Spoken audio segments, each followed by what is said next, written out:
Last ক্লাসে নিউক্লিয়াসের কি হয়েছিল শেষ? স্যার লাস্ট আপনি বন্ধন শক্তির গুরুত্বটা লিখিয়েছিলেন।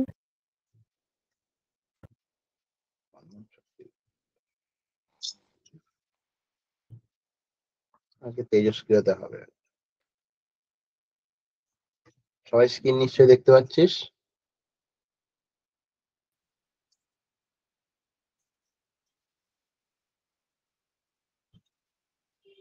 নেক্সট হেডিং কর নিউক্লিয়াসের স্থায়িত্ব।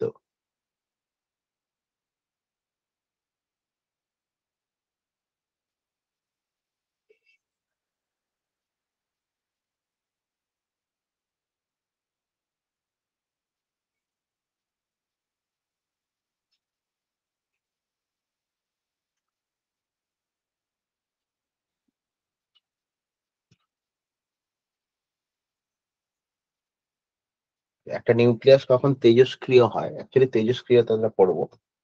এই পোর্শনটা আবার মনে রাখবি, আজকের ক্লাসটা শুধুমাত্র বোর্ডের জন্য। দু একটা পোর্শন ছাড়া মোটামুটি এনসিআরটি বাদ আছে। তো শুধুমাত্র বোর্ডের জন্যই আমরা পড়বো, কোনো কম্পিটিটিভ এক্সাম দিতে গেলে লাগবে না। দু একটা পোর্শন ছাড়া। কারণ ফার্স্ট পয়েন্ট লেখ, মানে বেসিক্যালি আমার নিউট্রন আর প্রোটনের রেশিওর উপর ডিপেন্ড করে। n/z লেস দেন 1 অথবা n/z গ্রেটার দেন 1.5, এই কন্ডিশন যদি হয় তার মানে নিউট্রন আর প্রোটনের রেশিও হয় 1-এর থেকে কম বা 1.5 এর থেকে বেশি। এটা হলে তবে আমরা বলি সেটাকে অস্থায়ী নিউক্লিয়াস। তার মানে একটা নিউক্লিয়াস স্থায়ী হতে গেলে তার নিউট্রন আর প্রোটনের রেশিওটা একটা অনুপাতে হতে হবে, প্রায় সমান। অস্থায়ী নিউক্লিয়াস। এই রেশিওটা কি মিন করছে? এই রেশিওটা মিন করছে যে প্রোটনের সংখ্যা নিউট্রনের থেকে অত্যধিক পরিমাণ বেড়ে গেছে, এই জন্য 1-এর থেকে কমে গেছে। আর এই রেশিওটা মিন করছে নিউট্রনের সংখ্যা প্রোটনের থেকে বেশি হয়ে গেছে, ওই জন্য রেশিও 1.5 এর থেকে বেশি হচ্ছে। তার মানে ওদের মধ্যে রেশিও যদি পার্থক্য দেখা দেয় তখন কিন্তু একটা নিউক্লিয়াস অস্থায়ী হয়ে যায় এবং মৌলটা তেজস্ক্রিয় হয়। তাহলে এটাকে আমরা কি বলতে পারি? তেজস্ক্রিয়তার শর্ত।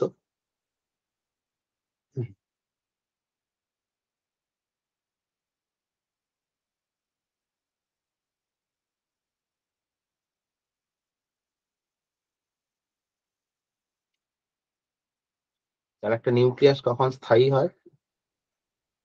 যদি এদের মাঝে হয়।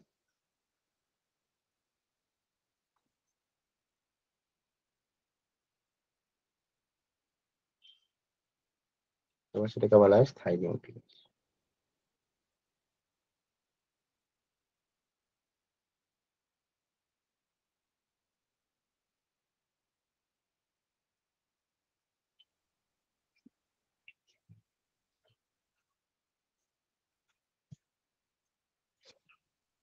তাহলে কোন মৌল তেজস্ক্রিয় আর কোন মৌল তেজস্ক্রিয় নয় সেটা চেক করার জন্য আমাকে নিউট্রন বাই প্রোটনের রেশিও দেখতে হবে। রেশিও যদি 1-এর থেকে কম বা 1.5 এর থেকে বেশি হয় তাহলে সেটা তেজস্ক্রিয়, আর যদি এদের মাঝখানে হয় তাহলে সেটা তেজস্ক্রিয় নয়। অ্যাকচুয়ালি বেশি হলে কি ঝামেলা হয়, মানে এটা থেকে স্টেবল হবো কি করে? নিউট্রনের সংখ্যা প্রোটনের থেকে বেশি বেড়ে গেছে, তাহলে শুধু নিউট্রনের সংখ্যা, প্রোটন বেড়ে গেছে, তাহলে প্রোটন শুধু কমালে হবে না, নিউট্রনকে বাড়াতে হবে। শুধু প্রোটন কমালে আর কত কমাবো? তাহলে পরিষ্কার কথা, প্রোটন থেকে নিউট্রনে কনভার্ট করতে হবে।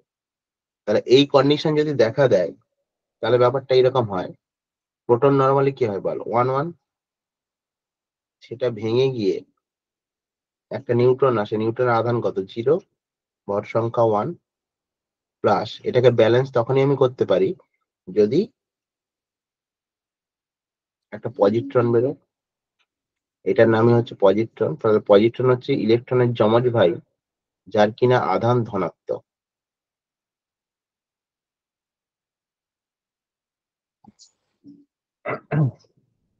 যদি এই কন্ডিশন দেখা দেয় তখন এইভাবে চেঞ্জ হয়। তার মানে প্রোটনটা কমাতে হবে, নিউট্রন বাড়াতে হবে। অ্যাকচুয়ালি প্রোটন থেকে নিউট্রন কনভার্ট করে যায় এবং তখন যেটা বেরোয় সেটা হচ্ছে পজিট্রন। এই পজিট্রনের একটা নাম আছে, বেসিক্যালি এটাকে আমরা বলি বিটা প্লাস রশ্মি।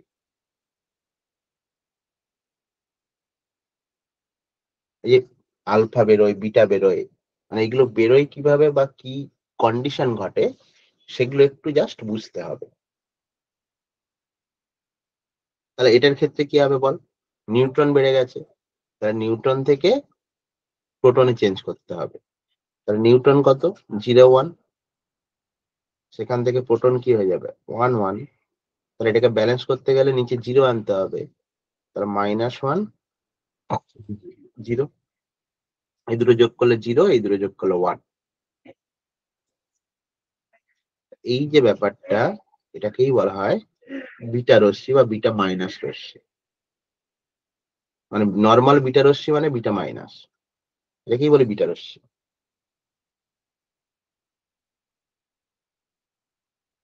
এই জন্য নিউক্লিয়াসের শুরুতে অনেকে ভেবেছিল, যখন শুরু করেছিলাম দেখবি বলেছিলাম যে electron neutron, electron proton theory. কেন বলেছিলাম, কারণ প্রথম ভাবা হতো যে নিউক্লিয়াস থেকে ইলেকট্রন বেরিয়ে আসছে, বেসিক্যালি স্যার হ্যাঁ স্যার মানে এই টপিকটাই জাস্ট হয়েছে তো, মানে আমার ফোনে নেট শেষ হয়ে গেছিল ওই জন্য। হ্যাঁ এই শুরু করেছে। বেসিক্যালি বিটা মাইনাস রশ্মি, বিটা মাইনাস মানেই বিটা রশ্মি, এটা যেন কনফিউশন না হয়। বিটা মাইনাসকেই বিটা রশ্মি বলা হয়। তার মানে শুধুমাত্র বিটা রশ্মি মানে অ্যাকচুয়ালি এটা বেরোয়। আর যদি বিটা প্লাস বেরোয় তখন এটা বেরোয়, মানে পজিট্রন বেরোয়। মোটামুটি কিভাবে বেরোয় আলফা বিটা গামা এতটা ডিটেলস আমাদের সিলেবাসে হয়তো নেই, তবু আমি একটু ভেঙে কিছু ইকুয়েশন যদি চলে আসে, তাহলে গামা যখন বেরোয়, গামা ইকুয়াল টু অ্যাকচুয়ালি কি হয়, গামার তো কোনো আধার নেই, তাহলে গামা ইকুয়াল টু অ্যাকচুয়ালি এই জিনিসটা। তার মানে একটা হচ্ছে পজিট্রন, একটা ইলেকট্রন, এটা নিয়ে অ্যাকচুয়ালি গামা। তাহলে গামা মানে শুধু শক্তি, তার কোনো আধার নেই। আলফা বিটা গামার বৈশিষ্ট্য ক্লাস 10এও আমরা পড়েছিলাম, মানে এখানেও পড়লে নিশ্চয়ই বুঝে যাব, সেটা এখানে ধরে খুব একটা পড়ানোর দরকার নেই বলেই মনে হয়। তাহলে কেন তেজস্ক্রিয়তা সৃষ্টি হচ্ছে সেটা আমরা একটু বুঝলাম। আচ্ছা, আলফা তার নিচে লিখে রাখ, আলফা বিটা ও গামা রশ্মির বৈশিষ্ট্য একটু পড়ে নিবি সবাই বই থেকে। ক্লাস 10এও একই কোশ্চেন ছিল যে আলফার ভর বেশি হয়, কার ভেদন ক্ষমতা বেশি কার কম, এই ব্যাপারগুলো আর পার্থক্য দিতে পারে। তিনটে বৈশিষ্ট্য একটু দেখে নিস, দেখলে বুঝে যাবে, পড়ানোর মতো ব্যাপার নয়। তাহলে এই তেজস্ক্রিয়তা কেন সৃষ্টি হলো, এটা কি কারোর কোনো ডাউট আছে, কোনো কোশ্চেন আছে? তাহলে আমি পরের জায়গাতে যাব। স্যার আরেকবার একটু ছোট করে বলে দেবেন। ছোট করেই তো বললাম, এটুকুই লেখা আছে যে রেশিওটা নিউট্রন বাই প্রোটনের রেশিও <1 হলে তবে তেজস্ক্রিয় হবে, বা <1.5 হলে তবে তেজস্ক্রিয় হবে। তেজস্ক্রিয় মানে অস্থায়ী নিউক্লিয়াস, আর যদি রেশিওটা ওদের মাঝখানে হয় তবে সেটাকে স্থায়ী নিউক্লিয়াস বলি। মানে তেজস্ক্রিয়তা তখন থাকে না। নর্মালি আমরা দেখি যে পিরিয়ডিক টেবিলে দেখবি লেডের পর থেকে তেজস্ক্রিয়তা শুরু হয়। লেডের পারমাণবিক ক্রমাঙ্ক 82, তারপর থেকে তেজস্ক্রিয়তা শুরু হয়। মোটামুটি সেই ছিল থোরিয়াম শ্রেণী, অ্যাক্টিনিয়াম শ্রেণী, পোলোনিয়াম শ্রেণী, এরকম অনেকগুলো শ্রেণী আছে। তো এতটা ডিটেলস দরকার নেই আমাদের, কিন্তু এখানে তেজস্ক্রিয়তা কেমিস্ট্রিতে ছিল না বাদ চলে গেছে না?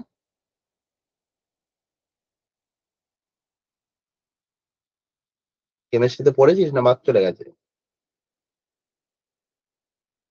স্যার প্রথম ক্রমের বিক্রিয়াতে একটু কনসেপ্ট ছিল তেজস্ক্রিয় বিক্রিয়ার। তেজস্ক্রিয়তা বলে কোনো চ্যাপ্টার ছিল না। প্রথম ক্রমের বিক্রিয়াতে? কনসেপ্ট না, ক্যালকুলেশন গুলো একই রকম হয়, হ্যাঁ হ্যাঁ। ওখানে কোনো কনসেপ্ট না। তেজস্ক্রিয়তা একটা আলাদা চ্যাপ্টার ছিল, কিন্তু আমি যেটুকু মনে হয় জানি, একবার ডব্লিউবিজেই সিলেবাসটা কেমিস্ট্রি দেখবি, মনে হচ্ছে রেডিও অ্যাক্টিভিটি দেওয়া আছে, ওই একটা মুশকিল মানে কেমিস্ট্রি পার্টে আর কি। যদি বোর্ডসে মনে হয় এখন নেই, কিন্তু ডব্লিউবিজেই সিলেবাসে মনে হয় ঢোকানো থাকে। যারা ওয়েস্ট বেঙ্গল জয়েন্ট দিবি তারা একটু সিলেবাসটা দেখে নিতে পারিস কেমিস্ট্রি, মনে হয় আছে, আমি শিওর না।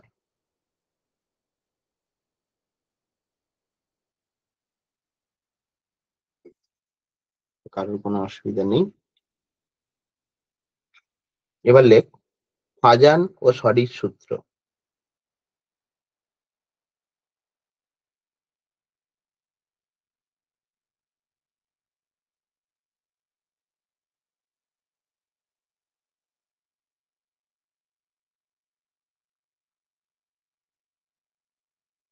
দুজন বিজ্ঞানী, একজন ফাজান ও সঠিক সূত্র। বলেছিল ব্যাপারগুলো নামগুলো শুনে মনে হয় খুব কঠিন ব্যাপার, সেরকম কিছু না। আগে একটু সমীকরণ আকারে লিখি, তাহলে ব্যাপারটা বোঝা যাবে। তার একটা পরমাণু যার পারমাণবিক ক্রমাঙ্ক জেড, ভর সংখ্যা এ, সেখান থেকে একটা আলফা রশ্মি বেরোলে, আলফা মানে বেসিক্যালি হিলিয়াম, আলফা মানে হিলিয়াম, তুই লিখে রাখতেই পারিস হিলিয়াম 24। তাহলে এখান থেকে যদি বেরিয়ে যায়, আমি ধরলাম ওয়াই আর একটা ওয়াই হলো সমীকরণ, তাহলে হিলিয়াম বেরিয়ে যাওয়া মানে এটা Z-2 হয়ে যাবে, এটা A-4 হয়ে যাবে, প্লাস একটা হিলিয়াম।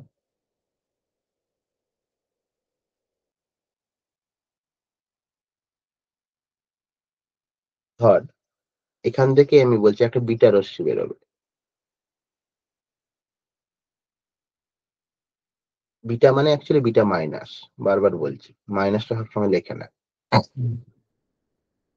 তাহলে বিটা মাইনাস মানে অ্যাকচুয়ালি কি,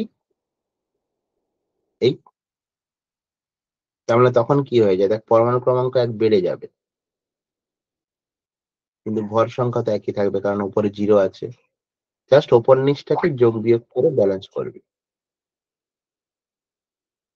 বাম ডান মিলিয়ে দেখ ঠিক আসছে কিনা। তার মানে বেসিক্যালি এটা যোগ করলে কত, জেডি হয়, এটা যোগ করলে এ হয়। যদি এটা গামা রশ্মি বেরোয়, গামার জন্য কোনো চেঞ্জই হয় না,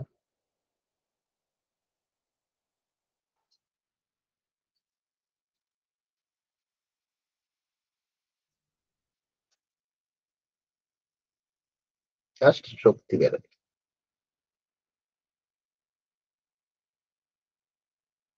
আর এই যে জিনিসগুলো, এই বাম দিকে যেগুলো লিখলাম, এটাকে বলা হয় জনক নিউক্লিয়াস বা পেরেন্ট নিউক্লিয়াস।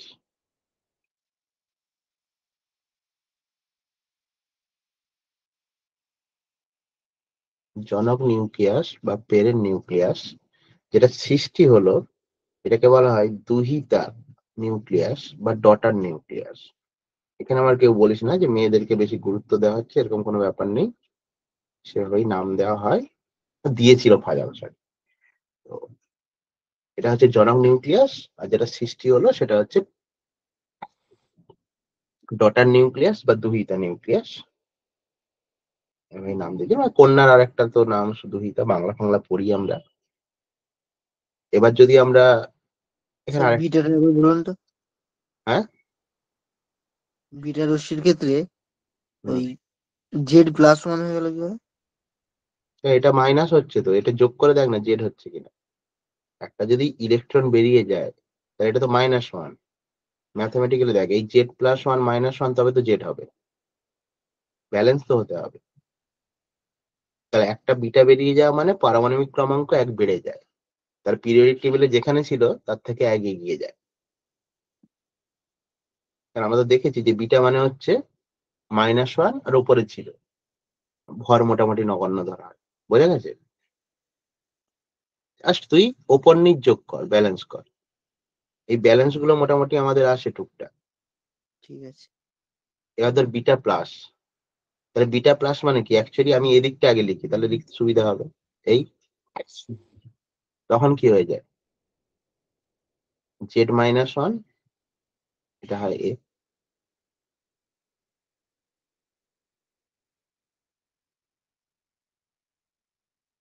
ওকে। তাহলে এখান থেকে ফাজানসাটি বললো কি, মানে আমি তো জাস্ট তোকে ইকুয়েশন গুলো দেখালাম, তাহলে ফাজানসাটি বললো কি সেটুকু আমরা পড়ে নিতে পারি, যে কোনো একটি তেজস্ক্রিয় পরমাণু থেকে যদি একটি আলফা রশ্মি নির্গত হয়, তবে যে নতুন পরমাণুটি সৃষ্টি হয় সেটা পর্যায় সারণী বরাবর 2 ঘর বাম দিকে সরে যায়। কারণ Z-2 মানে কি 2 ঘর বাম দিকে সরে যায়। আর বিটা রশ্মি নির্গত হলে, বিটা মানে বিটা মাইনাস, তাহলে কি হয়? 1 ঘর ডান দিকে সরে যায়। মানে পর্যায় সারণী দিয়ে ব্যাখ্যা করলো যে কোনো একটা তেজস্ক্রিয় পরমাণু থেকে যদি একটি আলফা রশ্মি নির্গত হয় তাহলে যে নতুন মৌলটা সৃষ্টি হয় সেটা 2 ঘর বাম দিকে সরে যায়। আর যদি বিটা রশ্মি নির্গত হয় তাহলে 1 ঘর ডান দিকে সরে যায়। ফাজানসারি মোটামুটি এই দুটো নিয়েই ব্যাখ্যা করেছিল। এবার এটা ব্যাখ্যা করতে পারি মানে আমি এটাও ব্যাখ্যা করতে পারি। তাহলে ফাজানসারির সূত্র এলে মোটামুটি এই দুটো ইকুয়েশন আমরা লিখে দেব, লিখে দিয়ে ওই লাইনটা লিখবো যে কোনো তেজস্ক্রিয় পরমাণু থেকে যদি একটি আলফা রশ্মি নির্গত হয় পর্যায় সারণী বরাবর 2 ঘর বাম দিকে সরে যায়। আর একটা যদি বিটা নির্গত হয় তাহলে পর্যায় সারণী বরাবর 1 ঘর ডান দিকে সরে যায়। এই ইকুয়েশন ম্যাচ করে 2019-এ প্রবাবলি একটা কোশ্চেন এসেছিল এইচএসে। এটা আমরা করবো পরে। আপাতত ফাজানসারির সূত্র বোঝা গেল কিনা। খুব সিম্পল কথা বলেছিল, খুব একটা কঠিন ব্যাপার কিছু নয়। যে নির্গত হলে আলফা বিটা ওরা হচ্ছে নতুন একটা মৌলের সৃষ্টি করে, নতুন মৌলের পজিশনটা পিরিয়ডিক টেবিলে বলে দিয়েছিল। সেটা না বললেও আমরা বুঝতে পারছিলাম যে 2 ঘর একটা বাম দিকে সরে আর একটা 1 ঘর ডান দিকে সরে। ওকে,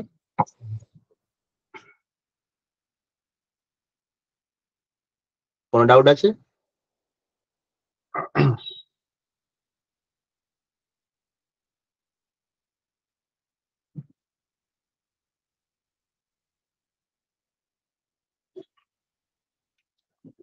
নেক্সট দেখ তেজস্ক্রিয় বিঘটন সূত্র।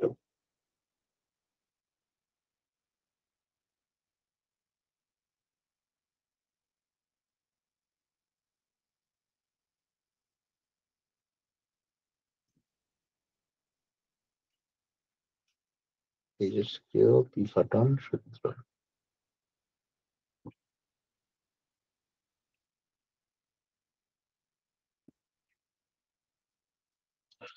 আচ্ছা, সূত্রটা আগে লিখে নি, তারপরে তো প্রুফ করবোই, এবং প্রুফটা আসতে পারে তোদের সময়, সম্ভবত 1 বছর আগে এসেছিল।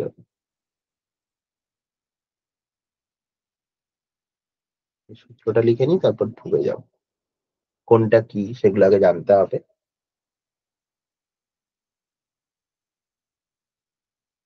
আগে এটুকু লিখে নি, তারপরে লেখ বলছি, শুনবি, রিপিট করব না। কোন তেজস্ক্রিয় মৌলের প্রাথমিক পরমাণু সংখ্যা N0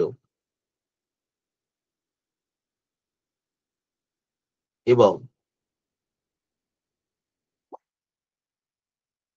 T সময় পরে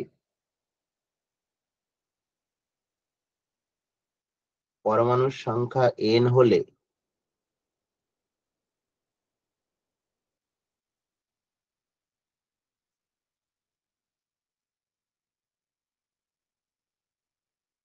বিঘটনের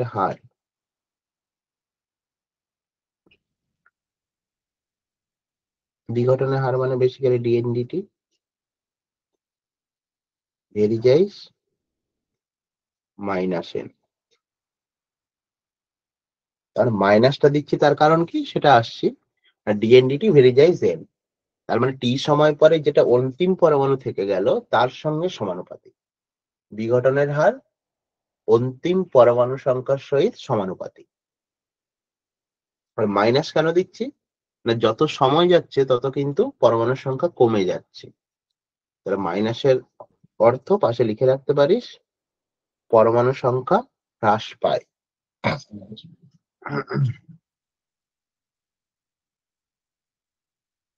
পরমাণু সংখ্যা হ্রাস পাচ্ছে। তেজস্ক্রিয় পরমাণু সংখ্যা বা তেজস্ক্রিয় পরমাণু বলতে পারিস বা মৌল বলতে, তেজস্ক্রিয় মৌল মানে মৌলের ভেতরে তো আমরা কথা বলছি N সংখ্যক তার পরমাণু আছে। আমরা তো আর N সংখ্যক তেজস্ক্রিয় মৌল নিচ্ছি না, একটা তেজস্ক্রিয় মৌল নিয়েছি, সেখানে N সংখ্যক পরমাণু আছে। মানে কি হচ্ছে, একটা তেজস্ক্রিয়তা যখন ও রেডিও অ্যাক্টিভ ডিকে করছে তখন ওখান থেকে যখন তেজস্ক্রিয় রশ্মি বেরোচ্ছে তখন কি হবে, ওর তেজস্ক্রিয় পরমাণুর সংখ্যা আস্তে আস্তে হ্রাস পাচ্ছে। প্রাথমিক অবস্থায় N ছিল, টি সময় পরে n0 হয়েছে, তাহলে আমরা বলছি যে হারে বিঘটনটা হয় সেটা কার সঙ্গে সমানুপাতিক? না, অন্তিম পরমাণু সংখ্যার সহিত সমানুপাতিক। ওকে,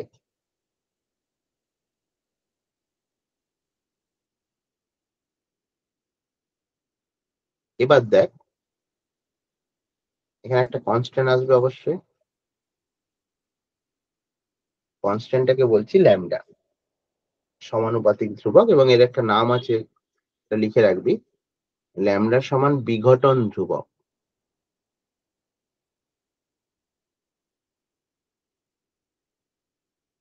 এখান থেকেই ম্যাক্সিমাম অঙ্ক আসে নিউক্লিয়াসে। ল্যামডা সমান বিঘটন ধ্রুবক।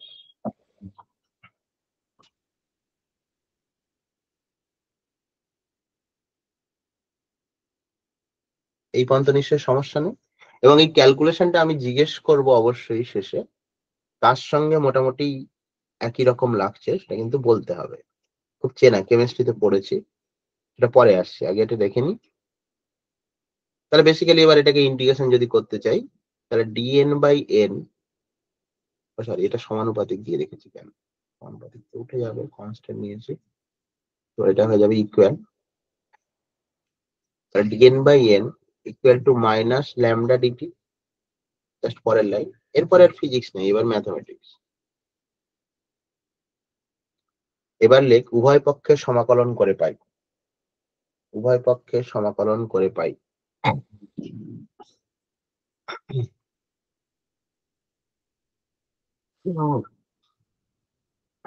বোথ সাইডে ইন্টিগ্রেশন চাপিয়ে দে।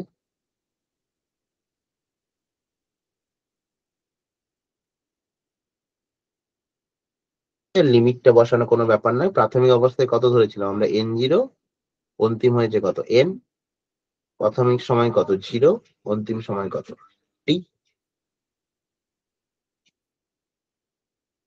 এবার দেখ ইন্টিগ্রেশন আমরা শেষ সেমে এসে পৌঁছেছি, ইন্টিগ্রেশন সবারই হয়ে গেছে।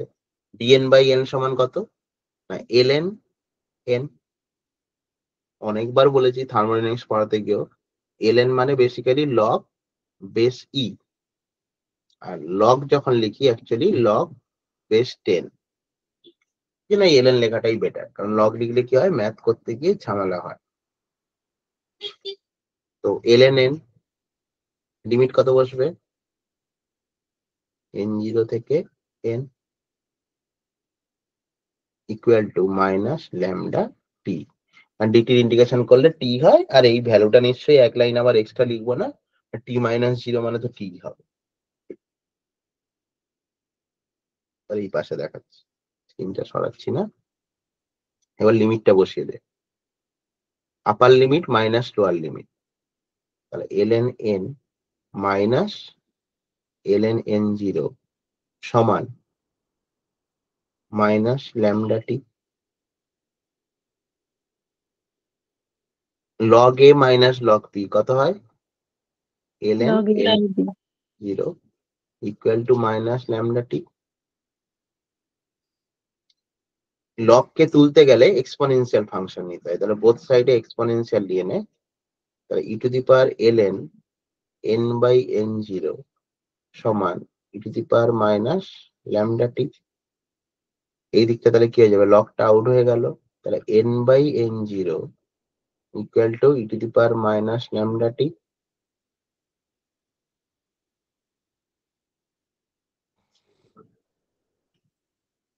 n equal to n0 e to the power minus lambda।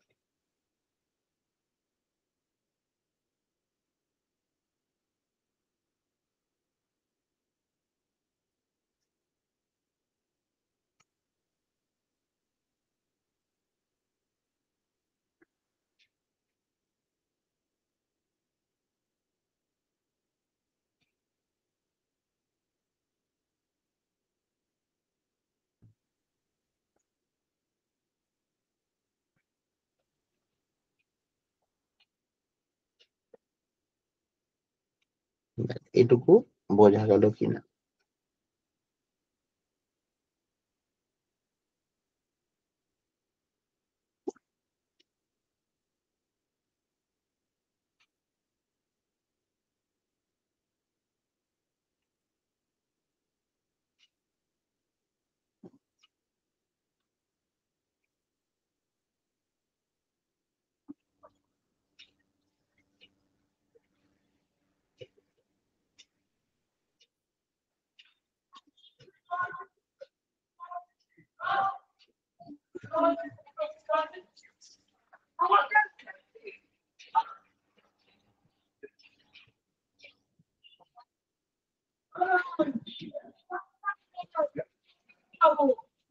এটুকু লিখতে পারি তো?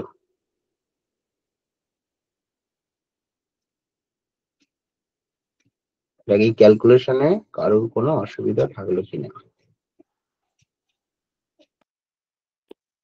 ই টু দি পাওয়ারের মাথায় তুলে দিলে এরকম কি অপারেশন এটা? এইটাই তো ব্যাপার। আচ্ছা, এই জিনিস তো কেমিস্ট্রিতেও করেছিলি। হ্যাঁ। সেম ক্যালকুলেশন হয়েছে। সেম ক্যালকুলেশন হয়েছিল কি হয়নি একবার? হয়েছে তো। হ্যাঁ, তাহলে আমি তো তোকে জিজ্ঞেস করবো, তুই আমাকে কি জিজ্ঞেস করবি? আমি তো আমি তো আগে জিজ্ঞেস করিনি, ওই জন্যই তো আপনাকে জিজ্ঞেস করছি। না, আগে জিজ্ঞেস করবো না কেন? ফার্স্ট কোশ্চেন তো এটা যে আগে জিজ্ঞেস করবো না কেন। মানে এই যে ই বেস ই টু দি পাওয়ারটা যখন নিচ্ছি তখন এই যে ভ্যালুটা উঠে যায়, এটা জিজ্ঞেস করবো না কেন? এটা প্রথম কোশ্চেন না? কে বলতে পারবি?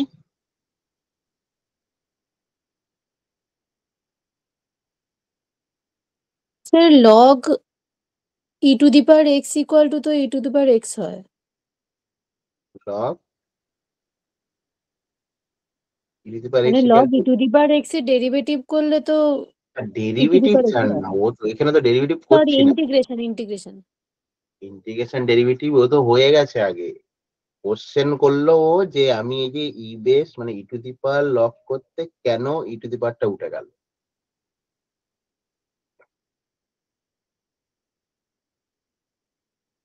ওর কোশ্চেন হচ্ছে এই যে যখনই তুই ই টু দি পাওয়ার দিলি লগে, তখন লগটা কেন উঠে গেল। কিন্তু অনেকেই আছে, ম্যাথ তো মেন আছে, এরকম অনেকে আছে। লগ ই কিন্তু টু দি পাওয়ার এক্স এর মানে ইন্টিগ্রেশন করলে তো মানে রেজাল্টটা e to the power x integration থেকে হবে বেরো না। তুই, ইন্টিগ্রেশন থেকে বেরো। ইন্টিগ্রেশন অনেক আগে হয়ে গেছে, এখানে কোনো ইন্টিগ্রেশন হচ্ছে না। এখানে জাস্ট আমরা log N by N zero ছিল, সেখানে এক্সপোনেনশিয়াল ফাংশনটা দিতে লগটা উঠে গেল। ইন্টিগ্রেশন থেকে বেরিয়ে ইন্টিগ্রেশনের কাজ আগে হয়ে গেছে। এইটা কেন হচ্ছে? সূত্র ছিল ঠিক আছে, ওইটা একটা সূত্র ছিল, কিন্তু কেউ প্রান্তিক বল, ম্যাথ তো করিনি। শুধু জানি যে ওই বেসে যেটা থাকে সেটা পাওয়ারে করে দিতে হবে কেন। স্যার বলছিলাম ওই এক্সপোনেনশিয়াল ফাংশন আর লগ তো পরস্পর বিপরীত ফাংশন, হুম, তো ওই জন্য কি কেটে যায়, মানে পাওয়ারটা নিচে নেমে আসে তো? হ্যাঁ সেটা তো, পাওয়ারটা নিচে নেমে আসে, কেটে যায়। লগের কিছু জিনিস একটু আমাদের জানতে হবে। আসছে, লগ আলোচনা করি, কোনো না কোনো সময় তো লেগে যেতে পারে জীবনে। কোশ্চেন করলি কি রে নৈশান্তি, বল।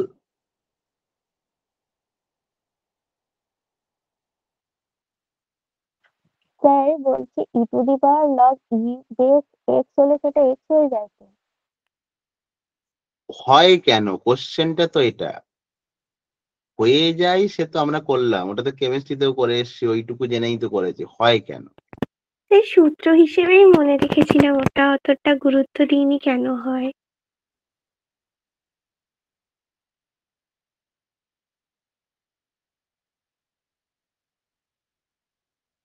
দেখ, সিম্পল একটু ছোট করে আমি 5-10 মিনিট একটু আলোচনা করার চেষ্টা করছি, কতটা কি হবে দেখা যাক।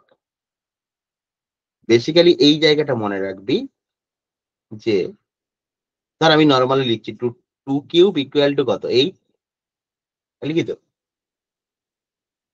যেখানে এরকম ধরতে পারি যে 2টা কি বেস, ধরতে পারি না 2টা বেস 3টা পাওয়ার ইকুয়াল টু রেজাল্ট। যখনই আমরা লগে ইন্টারচেঞ্জ করি, খুব মজার ব্যাপার, পাওয়ার আর রেজাল্টটা হচ্ছে ইন্টারচেঞ্জ করে যায়। তার মানে এটাকে আমি লিখি, যখন লগে লিখবো তাহলে পাওয়ারটা চলে আসবে রেজাল্টে, রেজাল্টটা চলে যাবে পাওয়ারে।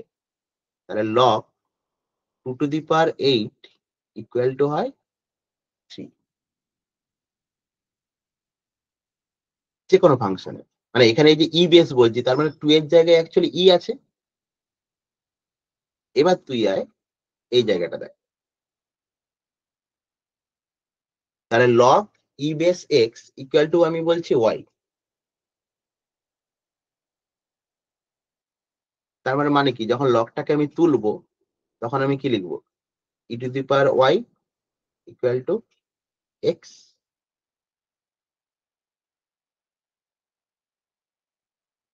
এই যে কেউ একজন বললি যে অ্যাকচুয়ালি ওরা বিপরীত, মানে এই মজার ছলে আমরা বলি ওই জন্য কি এক্সপোনেনশিয়ালটা লগটাকে খেয়ে নেয়। অ্যাকচুয়ালি রুল হচ্ছে এটা, যে বেসিক্যালি পাওয়ার আর রেজাল্টটা ইন্টারচেঞ্জ করে যায়। মানে e to the power y equal to x, এবার এটাকে যখন লগে লিখি তখন কি হয় না, ওয়াই সমান হয়ে যায় log e to the power x. Result আর পাওয়ার ইন্টারচেঞ্জ করে বলে এই জন্য তুই ওখানে যখন বসালি, বেসিক্যালি দেখ আমার এক্সপোনেনশিয়াল যখনই আমি বসালাম সেটাকে তুই কি করবি, পাওয়ারটা রেজাল্টে চলে আসবে, ওই জন্য লগটা আউট হয়ে গেল। মানে এবার তুই এই ইকুয়েশনে যা, এটা দেখালাম। এবার আমাদের মেন যেটা ক্যালকুলেশন করছিলাম সেখানে ফিরে যাই।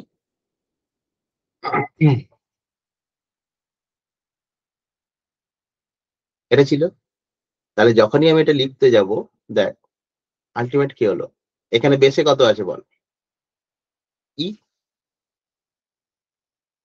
তাহলে জিনিসটা এরকম দাঁড়ানো যায় e to the power minus lambda t equal to কত হলো, n/n0। বোঝা গেছে না যায়নি?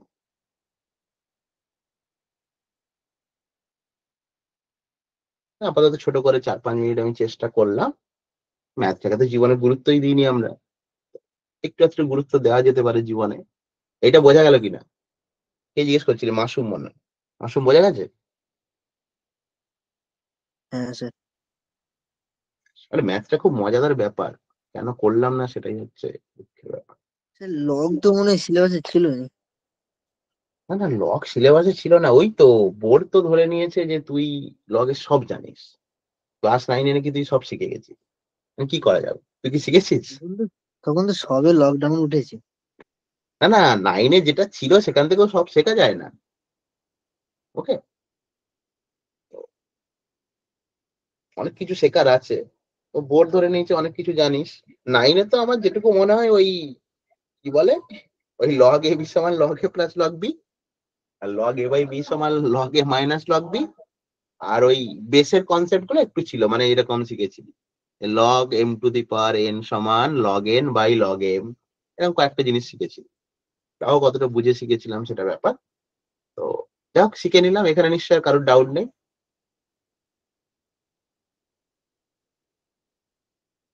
তারপরে এটা কিন্তু এইচএস এ বহুবার এসছে, আবারও আসতে পারে। আগের বছরের কোশ্চেনটা একবার দেখতে পাবে, সম্ভবত আসেনি, তার মানে তোদের সময় আবারও কিন্তু ইম্পর্টেন্ট। অঙ্কের জন্য যথেষ্ট ইম্পর্টেন্ট কোশ্চেন। নিউক্লিয়াস থেকে কোশ্চেন দিলে এই পোর্শন গুলো থেকেই দেয়, তেজস্ক্রিয়তা থেকেই কোশ্চেন দেয়, এটা মাথায় রাখতে হবে। আর কারোর কোনো ডাউট নেই? নেক্সট এগোই।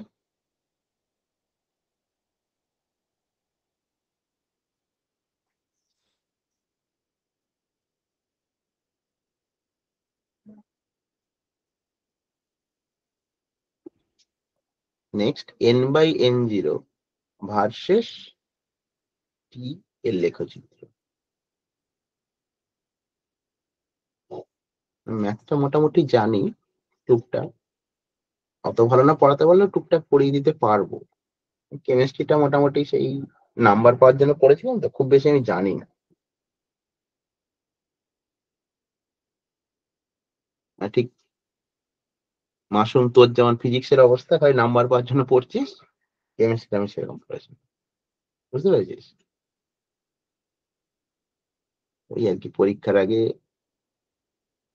পড়ে টড়ে নিয়ে পরীক্ষা দিয়ে দিয়েছি, তারপর সব ভুলে টুলে গেছি। এখন মাঝে মধ্যে ইচ্ছে হলো টুকটাক একটু পড়ি কেমিস্ট্রিটা।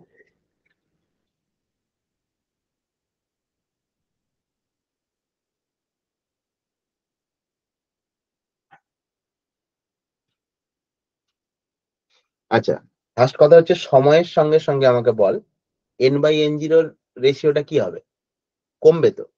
এবং ইকুয়েশনটা ভালো করে দেখ, তুই n/n0 সমান কি বললি, n/n0 ইকুয়াল টু বললি e⁻ তার মানে এক্সপোনেনশিয়ালি ডিকে করবে ভ্যালুটা।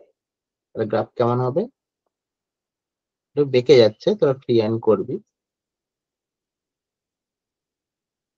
একদম স্ট্রেট ফ্রি হ্যান্ড ড্র করবি, এরকম যেন না বেঁকে যায়। এবার ট্রাই করছি, যদি না বেঁকে টেকে যায় তাহলে খাতা এঁকে ফেল।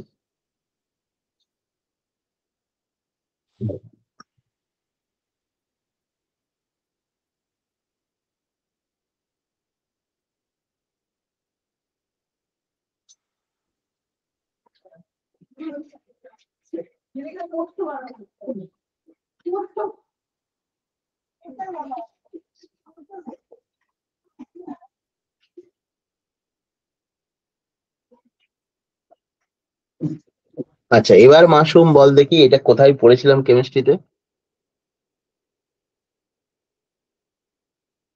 ওই তো ফার্স্ট অর্ডার রিয়াকশনের ইয়েতে, ওই কি বলে ভুলে গেছি। কোন সেমে ছিল রে? এই তো কদিন আগে পড়লাম, আবার ভুলে গেছি। সর্বনাশ করে। ওখানে শুধু কি করেছিলি, ল্যামডাটাকে আমি যেটুকু মনে আছে বহু অতীতে পড়েছি, ল্যামডাটাকে মনে হয় কে লিখতি, ওই ইকুয়েশনটা এরকম আকারে লিখতি a-x, তাই তো, আমি কিছু একটা আকারে লিখতি। তুই যদি 2-3 মাস আগে পড়ে ভুলে যাস, আমার তো ভুলে যাওয়াটা স্বাভাবিক, এটা বড় কথা না। 4th সেমে আছে ওটা। ও 4th সেমে মাশরুম বলি, ও মানে এই সেমেই পড়ে ভুলে গেছিস? এই তো স্যার কিছুদিন আগে পরীক্ষা দিল। এ বাবা, তুই আয় পরের দিন। এবার যদি জিজ্ঞেস করে ধর বিঘটন ধ্রুবকের সংজ্ঞা আসে, তাহলে বিঘটন ধ্রুবক কি, নেক্সট লেখ কি বলবো?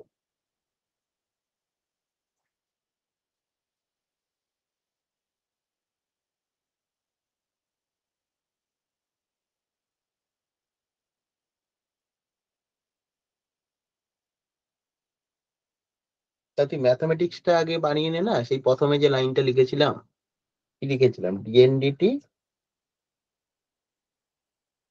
Equal to minus lambda N. তাহলে ল্যামডা সমান হচ্ছে dn/dt বাই এন, মাইনাস মানে কি অ্যাকচুয়ালি কমছে।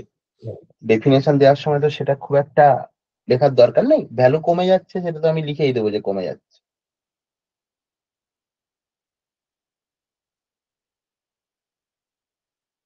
তাহলে এটাকে ডিফাইন কি করে করবো, টি দিয়ে ভাগ আছে, এটা ডাইমেনশনালি ব্যাপারটাকে এরকম ভাগ না যে dn by N into T, আর ডিটি রেখে টি লিখলাম। ক্ষয় ধ্রুবক কি জিজ্ঞেস করে, লিখে ফেল, কোন তেজস্ক্রিয় মৌলের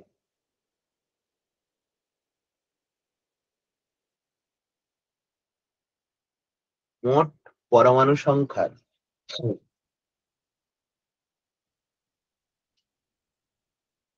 যে ভগ্নাংশ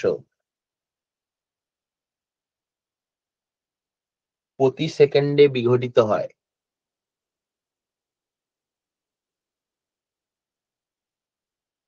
তাই বিঘটন ধ্রুবক। এর অনেকগুলো নাম কিন্তু পরীক্ষায় আসে, এক বলা হয় বিঘটন ধ্রুবক, কখনো এটাকেই লিখে ক্ষয় ধ্রুবক, আবার যারা একটু বাংলায় ভালো টিচাররা তারা আবার লিখে দেয় ভাঙন ধ্রুবক। এই বাংলায় মহা মুশকিল, ইংলিশ কোশ্চেন থাকবে, যেটা অসুবিধা নেই, কিন্তু অনেকগুলো দেয়। ইংলিশে একটাই লেখা থাকবে ডিকে কনস্ট্যান্ট। তো মোটামুটি ক্ষয় ধ্রুবক আর বিঘটন ধ্রুবক দুটো লিখে রাখ।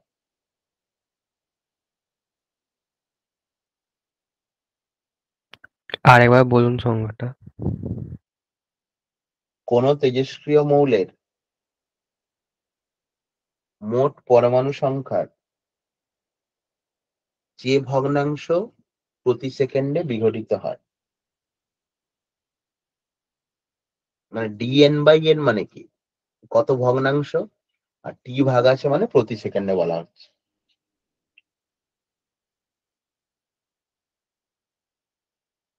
তাহলে বিঘটন ধ্রুবক কি, এই একটা জিনিস আমাকে এখান থেকে জানতে পারে, সমীকরণটা প্রমাণ দেবে।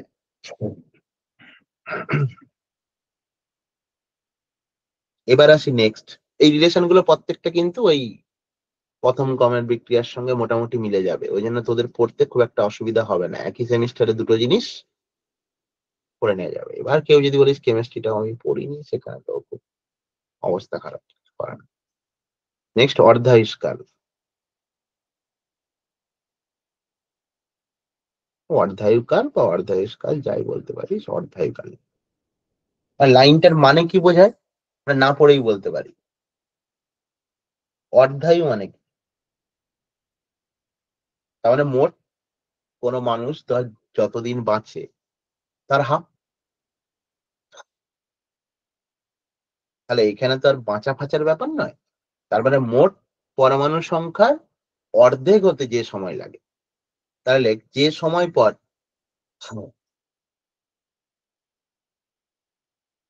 কোন তেজস্ক্রিয় মৌলের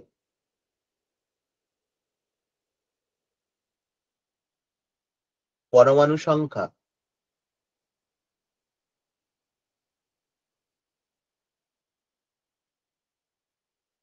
প্রাথমিক পরমাণু সংখ্যার অর্ধেক হয়,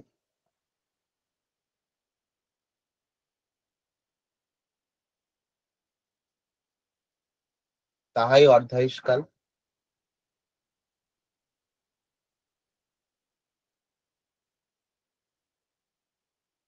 এবার এখান থেকে একটাই সম্পর্ক আমরা প্রমাণ করতে হবে, এগুলো প্রত্যেকটা কিন্তু এইচএস এর কোশ্চেন, কোনো না কোনো বছর এসছে।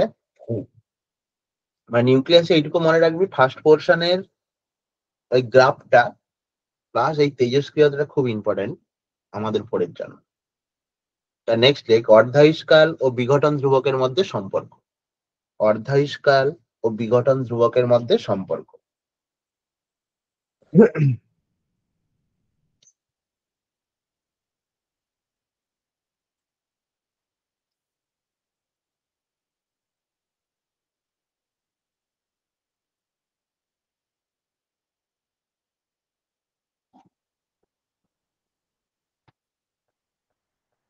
শুরু করবো কোথা থেকে, প্রত্যেকটা চ্যাপ্টারের বলেছি বেস ফর্মুলা একটাই, এটা আমাদের প্রথমেই তৈরি হয়ে গেছে। তাহলে মোটামুটি লিখে দেবো, আমরা জানি তেজস্ক্রিয় বিঘটন সূত্রটা লিখে দেবো। হ্যাঁ, তেজস্ক্রিয় বিঘটনের ওই সূত্রটা আর অনেক সময় আসে, তেজস্ক্রিয় বিঘটনের সূচকীয় সূত্র, এক্সপোনেনশিয়াল ডিকে করে বলে সূচকীয় সূত্র বলা হয়। তাহলে n equal to n0, question যখন প্র্যাকটিস হবে তখন অসুবিধা নেই। এমনিও আমরা সিলেবাসে এগিয়েই আছি, খুব একটা পিছিয়ে নেই। আর এমনিও আমি ডিসেম্বর মাসটা যাক, জানুয়ারি মাস থেকে তখন অনলাইনেও কোশ্চেন প্র্যাকটিস করা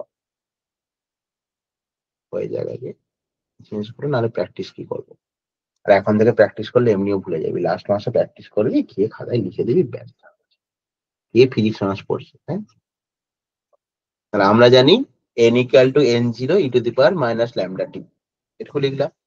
এবার অর্ধায়ুষ্কালের কনসেপ্ট কি ছিল আগে বল। যখন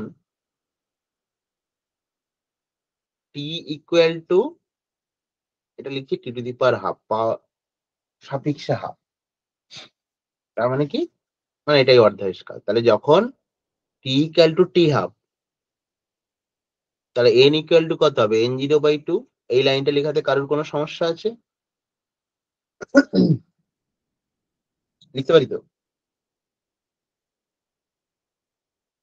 এবার তাহলে n এর জায়গায় এই ভ্যালুটা বসিয়ে দে।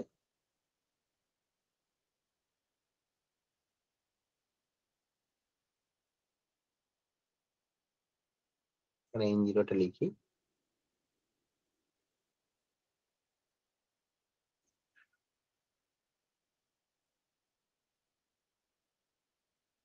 এটা t এর জায়গায় কত হয়ে যাবে, t half.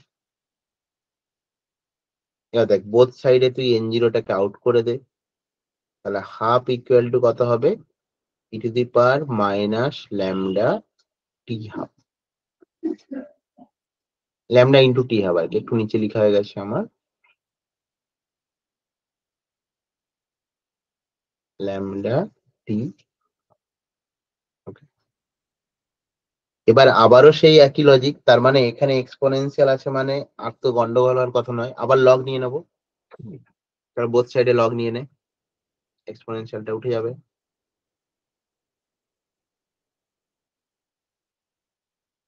Lambda t half.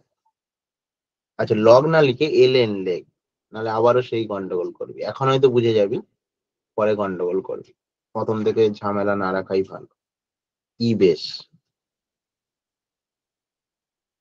এবার দেখ, লগ হাফ মানে এটাকে আমি লিখতে পারি কিনা মাইনাস লগ টু। কারোর সমস্যা থাকলে বলবি, লজ্জার কোনো ব্যাপার নেই। আর শেখাটা হচ্ছে বড় কথা, লজ্জা থাকলে সেটা হবে না। লিখতে পারি। এবার বোথ সাইডে যদি আমি মাইনাসটাকে তুলে দিই,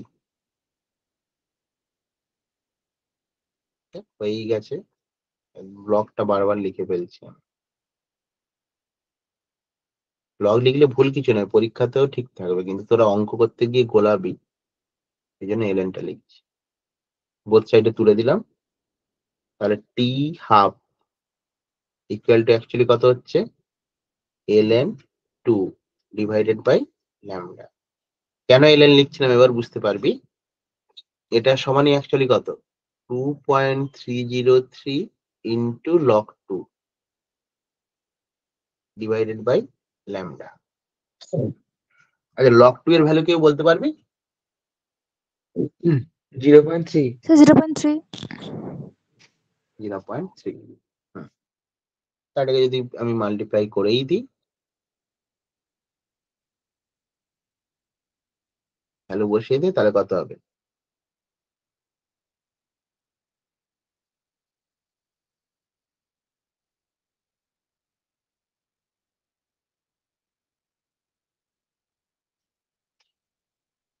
বাই ল্যামডা।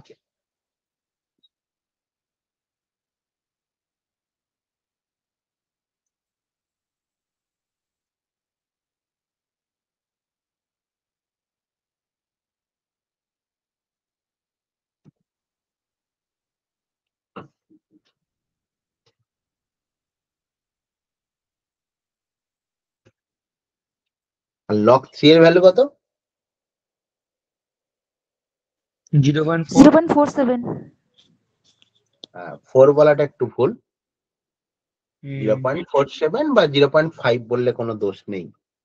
দেখ, এই ভ্যালু গুলো মানে মনে রেখেছিস না একটু লজিক্যালি জানিস? স্যার মনে রেখেছি। কেন, এখন যে লজিকটা শেখালাম সেটা থেকে করা যায় না? ধর আমি বলছি লগ 3, লগ 3 মানে কত, লগ 10 বেস 3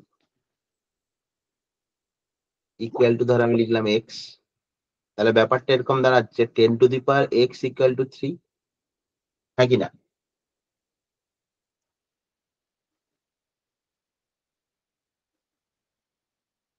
টেনের রুট করলে মোটামুটি কত হয়, 3.16।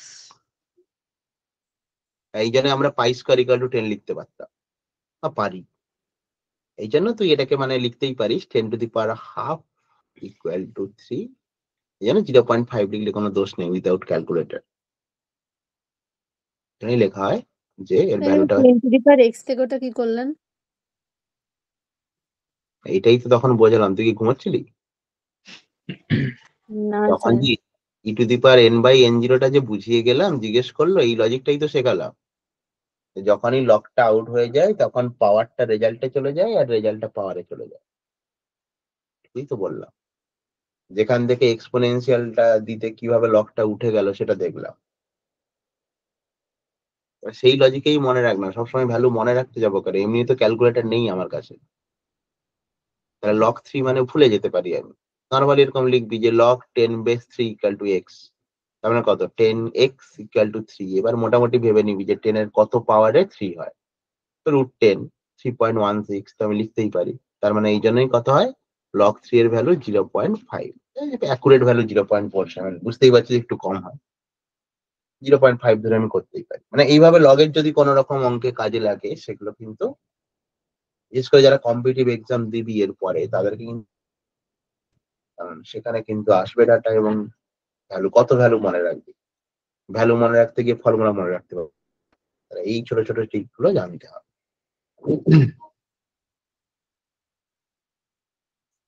আচ্ছা, তার মানে আলটিমেট আমার প্রমাণ হলো t to the power half equal to কত, 0.693 বাই ল্যামডা। এই প্রমাণটাও কিন্তু আসতে পারে, শুধু দেখে নিবি সামনের বছর যদি না এসছে তাহলে কিন্তু আসার চান্স প্রবল। আর সিলেক্টেড জিনিস এখানে আসে, যেটুকু আমরা পড়ছি তার বাইরে কোনো কোশ্চেন যাবে না, সেগুলো একদম ঠিকঠাক করে রেডি করে গেলে ফুল মার্কস। এই পোর্শনের এগুলোই হচ্ছে সুবিধা। স্যার এই রিলেশনটা 2025-এ এসে গেছে, আমি দেখলাম এটা। তাহলে এটা আসবে না। এবার যেটা 2025-এ চলে এসছে সেটা থেকে অঙ্ক আসতেই পারে। নর্মালি এইচএস এর এটা ফলো করে যে আগের বছর যেটা থিওরি এসছে এবছর সেটা অঙ্ক আসবে, নাহলে আর কিছুই নেই। এবারে ধর এখানে একটা 1 নম্বরের কোশ্চেন দেয়, অর্ধায়ুষ্কালের গুরুত্ব কি? অর্ধায়ুষ্কালের গুরুত্ব কি, কি লিখবো? 1 নম্বরের কোশ্চেন। অর্ধায়ুষ্কাল পড়ছি, এখান থেকে কি জানতে পারি তেজস্ক্রিয়তা সম্পর্কে?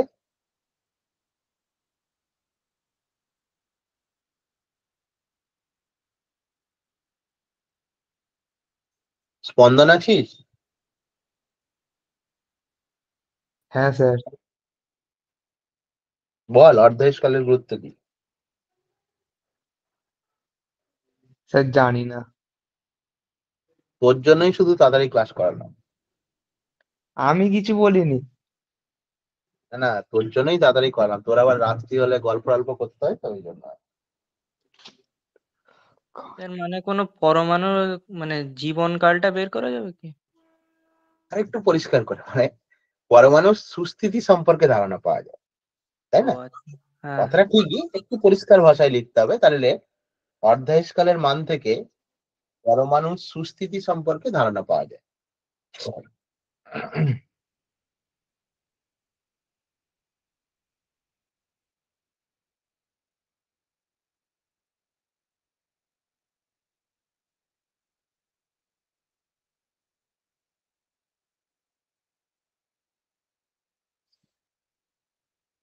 আচ্ছা, এখানে একটা প্রমাণ আছে ছোট, এবং প্রমাণটা এই জন্যই করাচ্ছি, ম্যাক্সিমাম বছর দেখেছি কেমিস্ট্রিতে কিন্তু মানে এই ফর্মুলা দিয়ে সব থেকে সহজ অঙ্ক হবে। এই যে n equal to n0 e to the power minus lambda T, calculator ছাড়া এই অঙ্ক করা কিন্তু খুব কষ্টকর ব্যাপার। এখানে একটা প্রমাণ করাচ্ছি, যে এই প্রমাণটা থেকে তুই মুখে মুখে ম্যাক্সিমাম নিউক্লিয়াসের অঙ্ক করতে পারবি।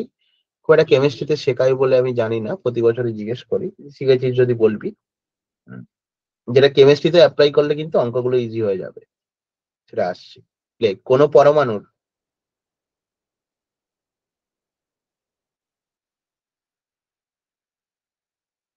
অর্ধায়ুষ্কাল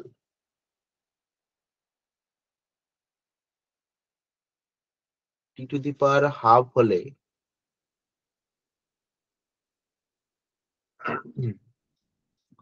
দেখাও যে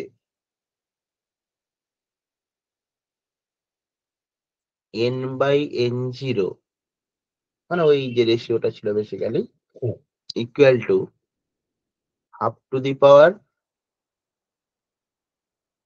t/t হাফ, পাওয়ারে হবে t/t হাফ। মারাত্মক ইম্পর্টেন্ট ফর্মুলা, এই জন্যই বলছি খুব ইজিলি নিউমেরিক্যাল করা যাবে। পাশে লিখে রাখবি, টি হচ্ছে পরমাণুর মোট আয়ু, টি হলো পরমাণুর মোট আয়ু। প্রুফটা কিন্তু দিতে পারে, অনেক বছর এইচএসে আসেনি প্রুফটা, কিন্তু খুব ইম্পর্টেন্ট প্রুফ, বলা যায় না নতুন সিলেবাসে ফেলে দিল।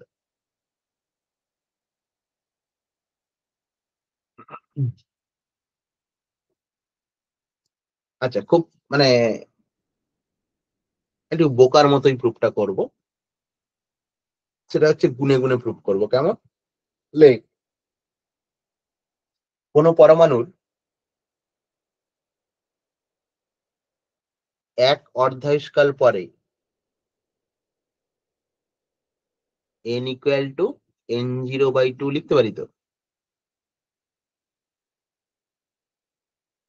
এভাবে লিখবি, কোন পরমাণুর এক অর্ধায়ুষ্কাল পরে n ইকুয়াল টু n0/2। তার নিচে লিওয়েকিং নিয়মের মতো পরমাণুটির 2 অর্ধায়ুষ্কাল পরে n ইকুয়াল টু তাহলে কি হবে, আবার একটা 2 ভাগ হবে মানে 4। ব্যাপারটাকে এরকম আমি লিখতে পারি n0/2 স্কয়ার।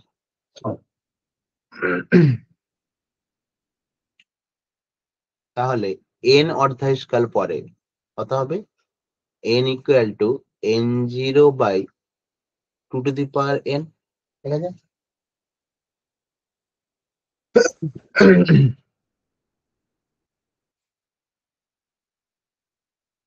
অতএব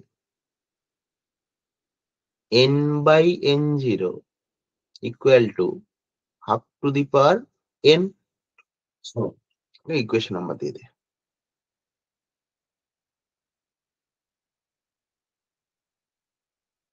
এখন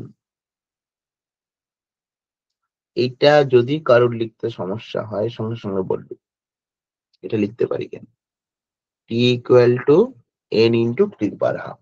মানে আমি ধরলাম n অর্ধেক স্কাল পরে ও নিঃশেষিত হয়ে গেছে, তার মানে t ইকুয়াল টু কি হবে, মানে মোট আয়ু সমান n into two the power half. তাহলে n সমান কত দাঁড়াচ্ছে, t/t হাফ।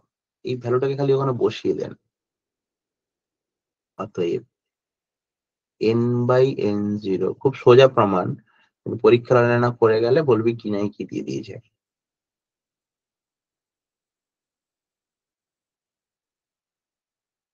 এই ফর্মুলাটা ইউজ করে অঙ্ক করবো, যখন অঙ্ক করব দেখতে পাবি খুব ইজিলি অঙ্ক হয়ে যাবে।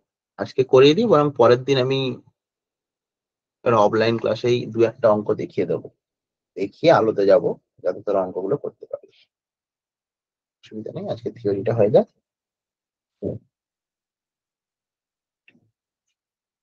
নেক্সট হেডিং কর গড় আয়ু বা তেজস্ক্রিয় পরমাণুর গড় আয়ু বলতে কি বোঝো।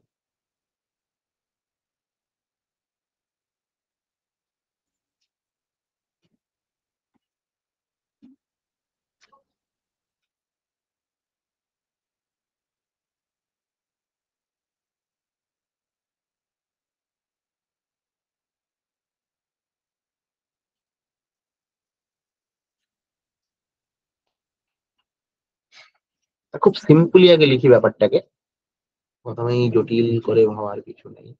গড় আয়ু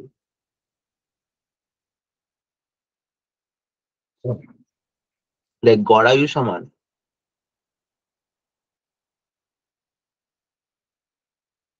লাইন টেনে দে, রেশিও আকারে লিখবো, সমস্ত পরমাণুগুলির মোট আয়ু,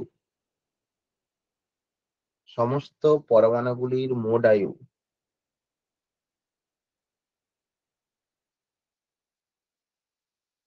ভাজিত নমুনায় উপস্থিত মোট পরমাণুর সংখ্যা। নমুনায় উপস্থিত মোট পরমাণুর সংখ্যা।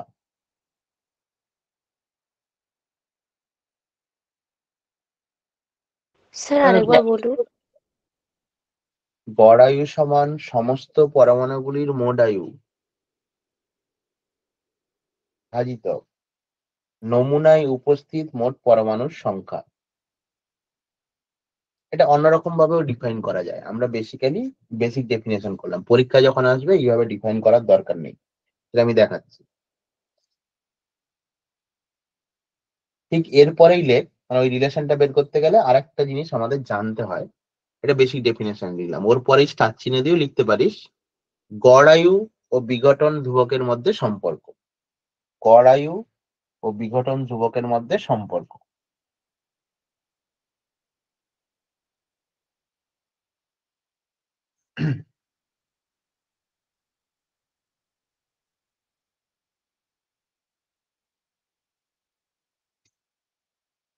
এগুলো মোটামুটি একটু ওই ইকুয়েশন থেকেই আসে বিঘটনের।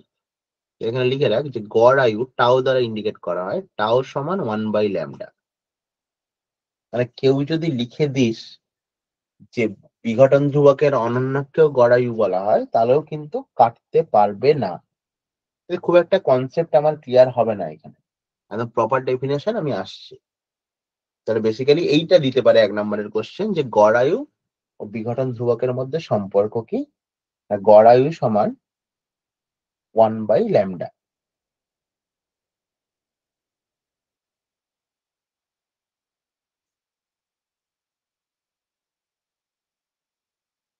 এবার আসি, এই ব্যাপারটাকে আমরা একটু ইকুয়েশনে বসাবো। দেখ, তাহলে আমরা কি জানতাম? আবার লেখ, আমরা জানি n equal to n0 e to the power minus lambda t.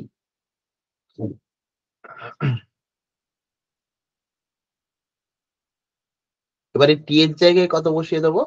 মানে আমি যখন গড়ায়ু ক্যালকুলেট করতে যাচ্ছি, টি এর জায়গায় অ্যাকচুয়ালি টাও, টাও মানে 1/λ বসিয়ে দেবো।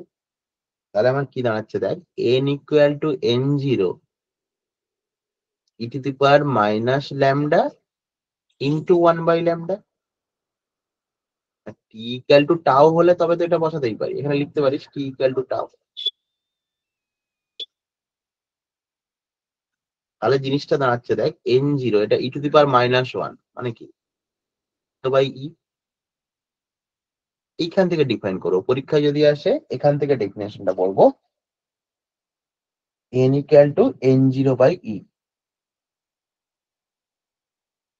তাহলে কি ডিফাইন করতে পারি? তাহলে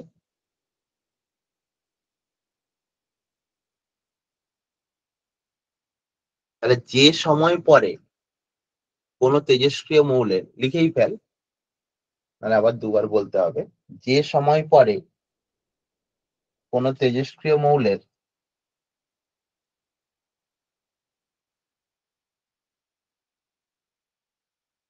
পরমাণু সংখ্যা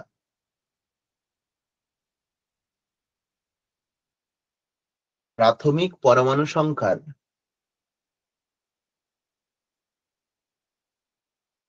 1/e গুণ হয়, 1/e গুণ হয়,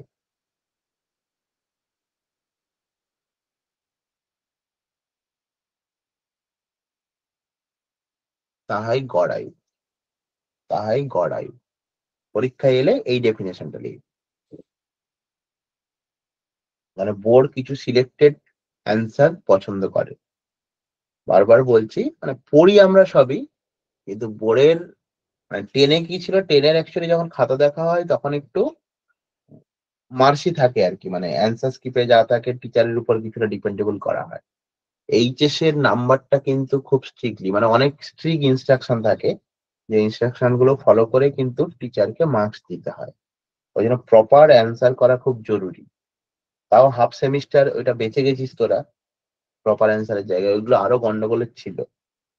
তো একটু প্রপারলি লিখতে হবে। আমি সবকিছু লিখতে পারি, আমি এইভাবেও লিখতে পারি, এখানেও নাম্বার দিতে বাধ্য, কিন্তু একটু প্রপার অ্যান্সার না হলে ওই যখন খুব ভালো মার্কস হয়ে যায় তখন হাফ টাফ কেটে নেয় আর কি। ওকে,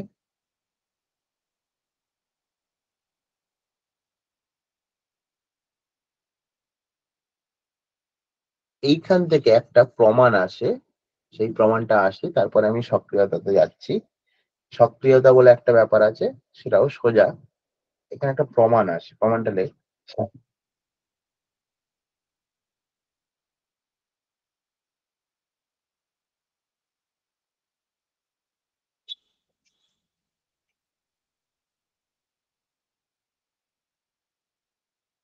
লেখ,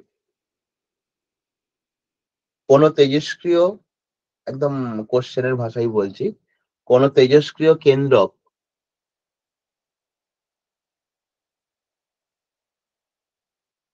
দুটি ভিন্ন পদ্ধতিতে বিঘটিত হলো।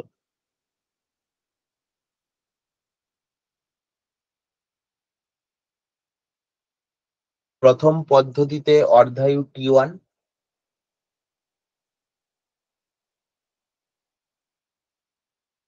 এবং দ্বিতীয় পদ্ধতিতে অর্ধায়ু T2 হলে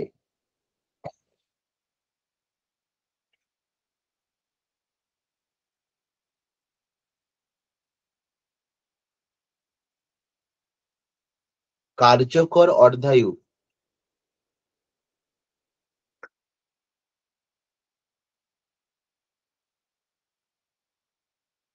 T দ্বারা চিহ্নিত হলে বা T হলে, একই রকম লেখ, কার্যকর অর্ধায়ু T হলে দেখাও যে 1/t equal to 1/t1 plus 1/t2 একটা প্রুফ আসতে পারে।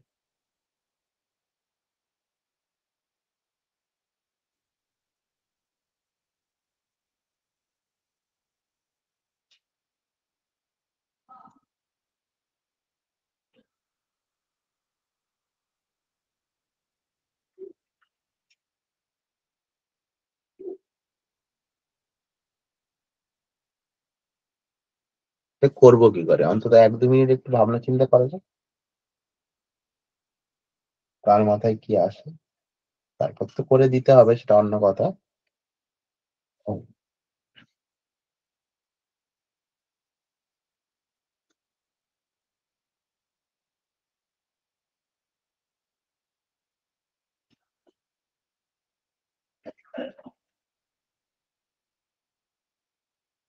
এখানে একটু প্রবাবিলিটির কনসেপ্ট, না জানলেও হবে, প্রবাবিলিটি জানতেই হবে এমন কোনো কথা নেই।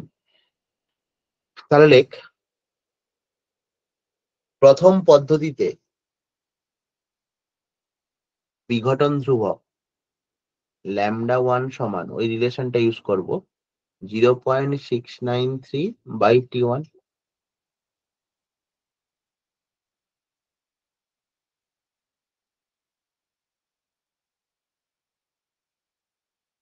একই রকম লেখ, দ্বিতীয় পদ্ধতিতে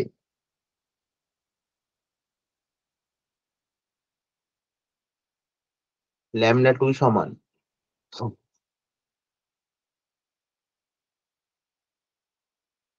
0.693/t2।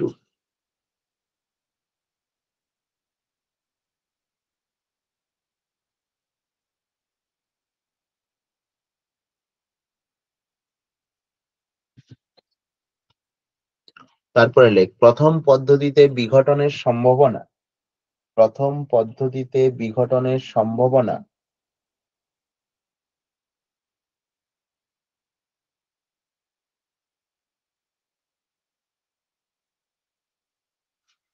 p1 equal to λ1 into dt। পাশে ব্র্যাকেটে লেখ,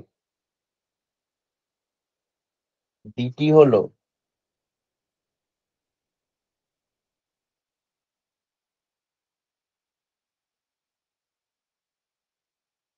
ক্ষুদ্র সময়, এটুকু লিখে রাখ, সময় না লিখে ক্ষুদ্র সময়।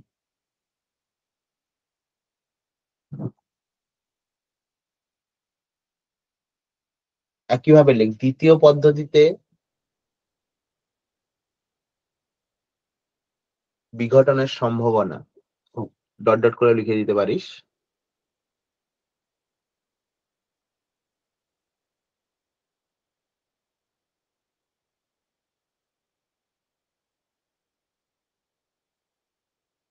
λ2 dt।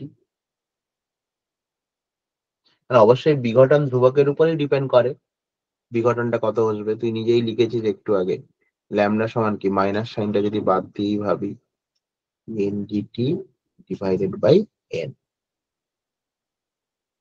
তাহলে কতটা বিঘটন, মানে বিঘটন ধ্রুবকটা এই জন্যই নির্ণয় করা হয় যে বিঘটন ধ্রুবক থেকে বিঘটনের হার সম্পর্কে ধারণা পাওয়া যায়। এবার লেখ, তাহলে লেখ, অতএব মোট সম্ভাবনা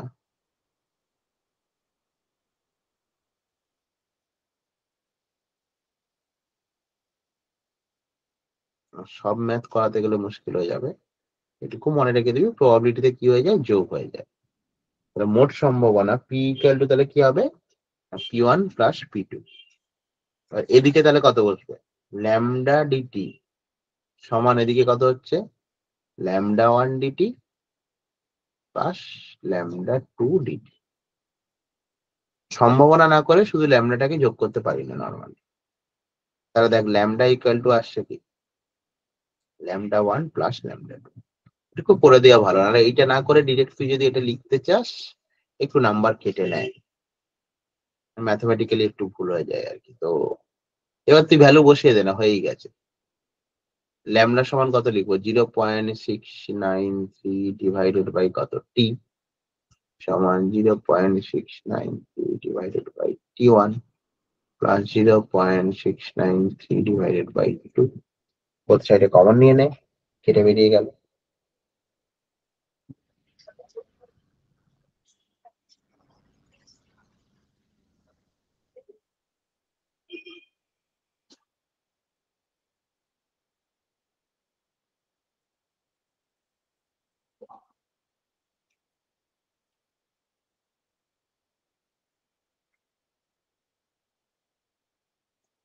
এখানে আরেকটা কোশ্চেন আসলে, কোন তেজস্ক্রিয় নমুনায়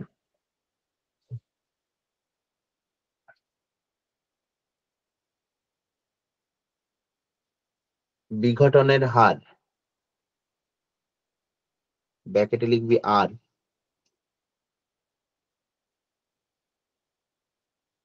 তেজস্ক্রিয় নিউক্লিয়াসের সংখ্যা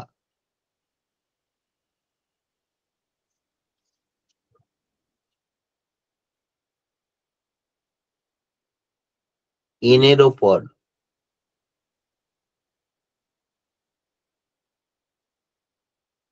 r equal to lambda n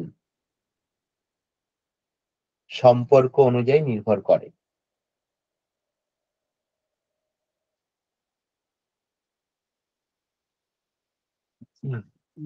নিউক্লিয়াসের সংখ্যা কি বলেছে?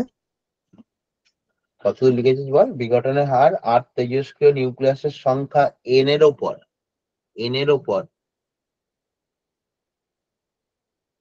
r equal to lambda n সম্পর্ক অনুযায়ী নির্ভর করে।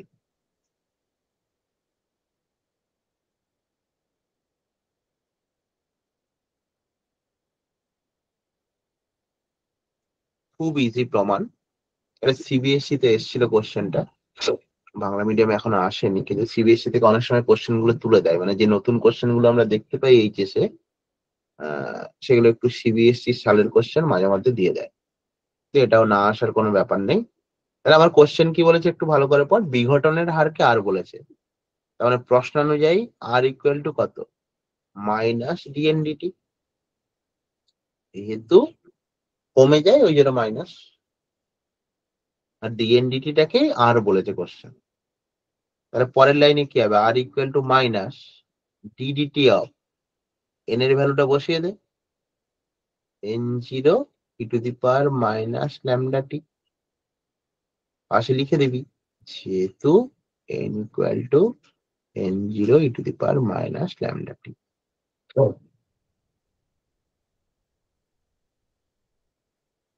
এবার ডেরিভেটিভ কর, n0 বাইরে এমনিও বেরিয়ে গেল,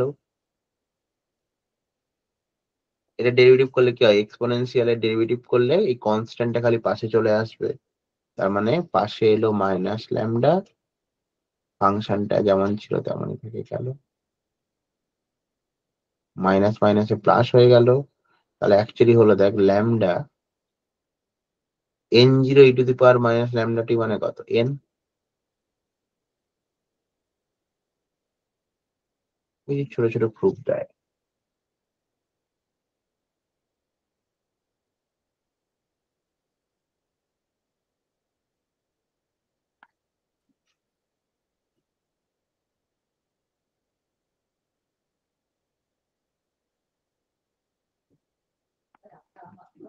ওকে,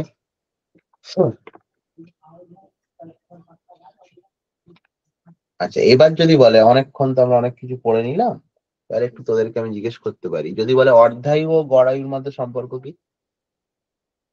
অর্ধায়ু ও গড়ায়ুর মধ্যে সম্পর্ক কি?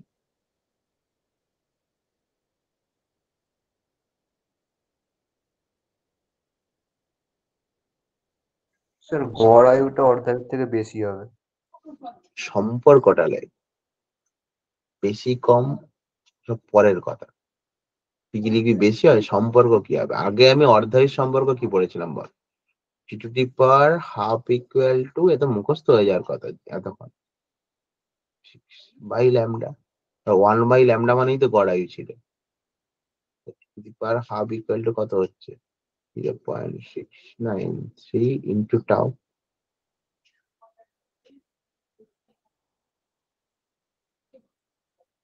ছোট ছোট কোশ্চেন করে ফেলে।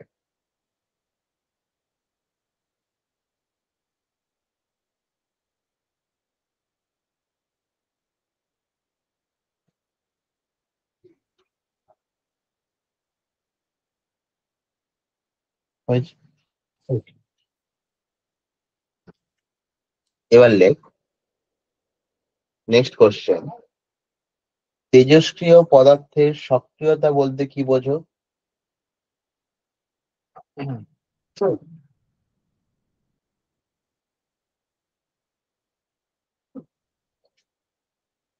এর রিলেশনটা কি tau is equals to 1.44 into t half আসবে? কেন এটা লিখলে ক্ষতি কোথায়? কোনটা স্যার? এটা লিখতে ক্ষতি কোথায়? মানে তুই আমি ওদিক লক্ষ্য করিনি এটা। লক্ষ্য করি না, পাশে বই ফই খুলে রেখেছি, বই ওইটা লেখা আছে, মোটেও না। মনে তো হচ্ছে তাই। যাই হোক, এটা লিখতে তো ক্ষতি কিছু নেই। না, মানে আমি টি হাফ সমান টাও লিখছি, টাও সমান টি হাফ, কেন বেকার ঘোরাতে যাব?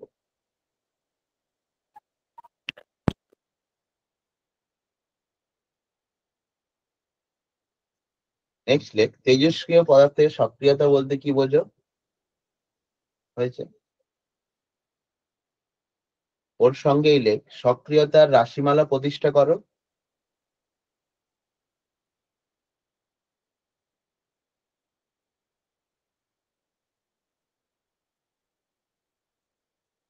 এবং লেখচিত্র অঙ্কন করো।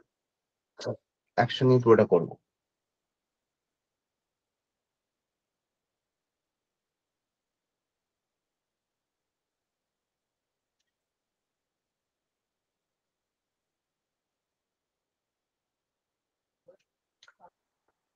আর সক্রিয়তাটা এখন দেখলেই বুঝতে পারবি চেনা জিনিসই ছিল, খালি নামটা পাল্টে যাবে।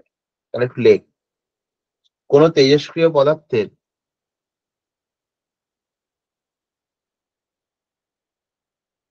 বিঘটন হার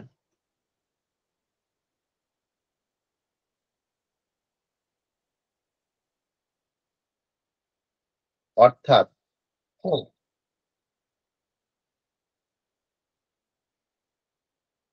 প্রতি সেকেন্ডের বিঘটন সংখ্যাকেই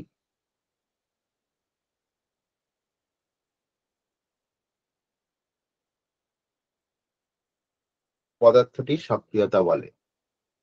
তার মানে এইটাই, বিঘটন বিঘটন হার অর্থাৎ প্রতি সেকেন্ডের বিঘটন সংখ্যাকেই পদার্থের সক্রিয়তা বলে। মানে এই যে আর এর প্রমাণটা করলাম, তোকে শুধু বলিনি এটাই সক্রিয়তা। বেসিক্যালি এটা মাইনাস সাইন দিয়ে লিখবো, আর কিছু নয়, মাইনাসটা শুরু থেকেই ছিল। তো আবার নতুন করে লিখছি, অসুবিধা নেই। তার মানে আমরা লিখছি, দেখ পরিষ্কার কথা, যে এ সমান রাশিমালা বলেছে, তার ডেফিনেশন অনুযায়ী কি এ সমান মাইনাস ডিএনডিটি। কেমন যেন হয়ে গেল, এ আর আর একই হয়ে গেল না? এই তো লিখেছিলাম। তাহলে এই কোশ্চেনে খালি সক্রিয়তাটা উল্লেখ করেনি, ওই জন্য এই প্রমাণটা করে এখানে এলাম। তাহলে এ সমান মাইনাস ডিএনডিটি, বাদ বাকি ক্যালকুলেশন মোটামুটি একই রকমই এগোবো আমরা।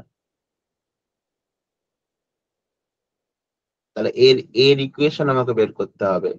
তাহলে জাস্ট পরের লাইনে আমরা কি লিখবো, দেখ এটা একটা ইকুয়েশন নাম্বার দিয়ে দিই। আরেকটা আমরা কি জানতাম, যে minus ডিএনডিটি equal to lambda N.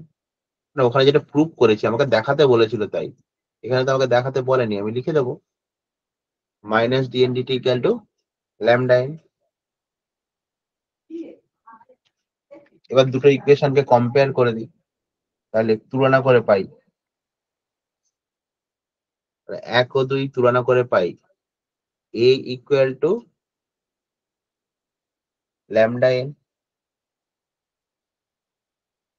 আগের মতো বসিয়ে চলে আসতে পারতাম, অসুবিধা ছিল না, এবার এন এর ভ্যালু ডিরেক্ট বসিয়ে দেয়।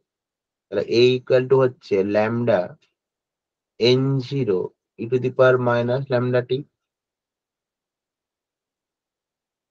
তার মানে তুই ভেবে দেখ, এ সমান যদি ল্যামডা এন হয়, এটাকে এ জিরো বলবো, তাহলে A equal to A zero e to the power minus lambda. একদম বিঘটনের সূত্রের একই জিনিস হলো, এন এর জায়গায় এ চলে এলো, এটাকে বলছে সক্রিয়তা। শুধু পাশে উল্লেখ করে দিবি যেখানে a0 equal to lambda n0।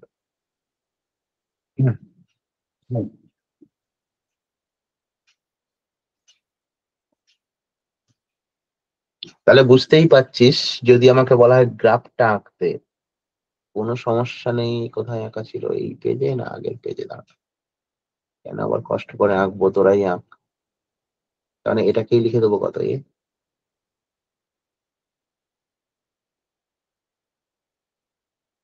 তাহলে এ ভার্সেস টি গ্রাফ একই রকমই হবে, মানে জাস্ট নামটা পাল্টে গেছে, ব্যাপারগুলো একই।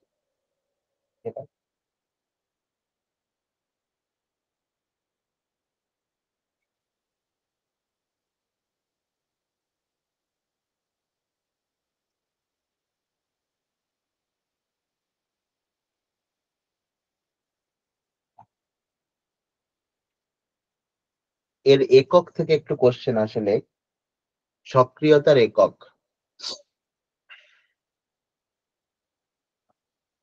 লিখে রাখ, এসআই একক,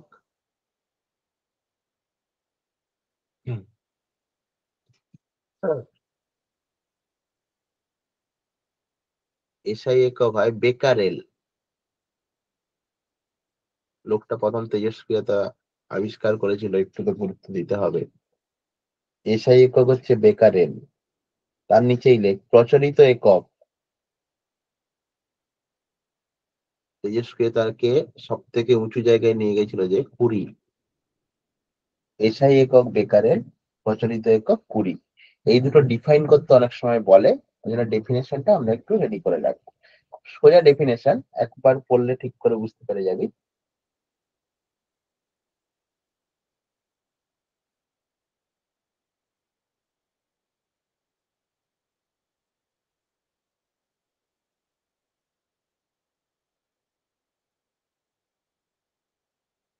লেখ,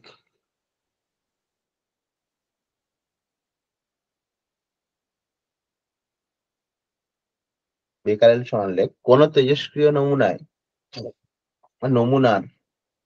কোন তেজস্ক্রিয় নমুনার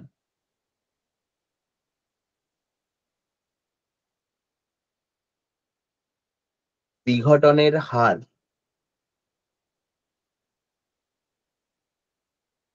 একক হলে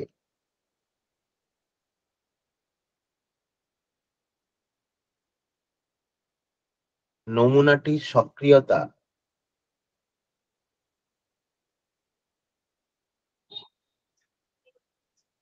ওয়ান বেকারেল।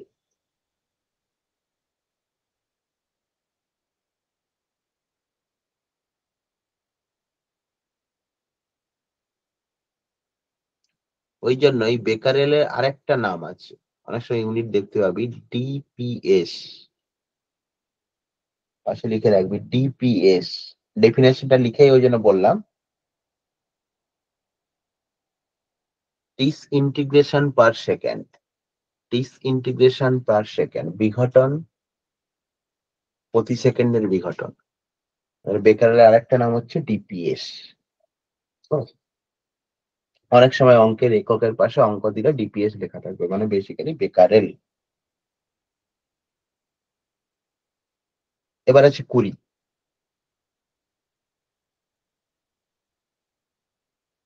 ডেফিনেশন লিখলে রিলেশনটা লিখতেই পারবো। লেখ 20, কোন তেজস্ক্রিয়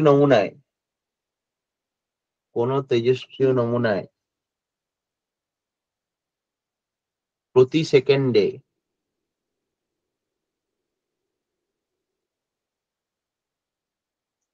3.7 into 10^10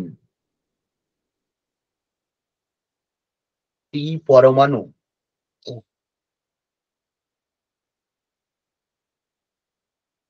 বিঘটিত হলে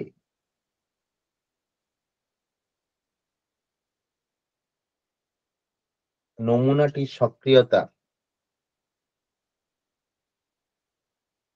1/20। তাহলে আলটিমেট হচ্ছে না 1/20 ইকুয়াল টু কত হচ্ছে, 3.7 into 10^10 বেকারেল বা ডিপিএস। মানে এই সম্পর্কটা বুঝতে গেলে ডেফিনেশনটা বুঝতে হয়। তার মানে একজনের বলা হচ্ছে যে বিঘটনের হার একক, তবে সক্রিয়তা 1। আর একজনের বলা হচ্ছে কতগুলো ভাঙছে 3.7 ইন্টু 10^10। ওই জন্য রিলেশনটা দাঁড়াচ্ছে 1/20 সমান 3.7 ইন্টু 10^10 ডিপিএস। ওই জন্য ডেফিনেশনটা একটু জানতে হয়, তবে রিলেশনটা মাথায় থাকে। অঙ্কে রিলেশন কিন্তু লাগবে, অনেক সময় 20-তে দিয়ে দেবে, তোকে ডিপিএস এ কনভার্ট করে করতে হবে, কারণ এসআই ইউনিটে কনভার্ট করলে তবে তুই অঙ্কটা করতে পারবি। রিলেশনটা জানা খুব জরুরি, এবং জানা শুধু জরুরি না, মনে রাখা জরুরি। সিবিএসসি তে তাও কিছু ফর্মুলা চার্ট করে দেয়, ওদের অনেক সময় লেখা টেখা থাকতে পারে, তাও এটা লেখা থাকে না। কিন্তু তোদের তো থাকবেই না, এরকম আশা না রাখাই ভালো।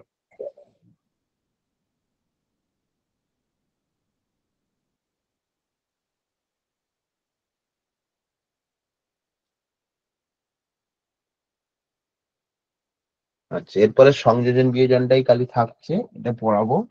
একটা জিনিস একটু সিলেবাস দেখেন, এবছর নতুন তো একটা পোর্শন মনে হয় বাদ আছে,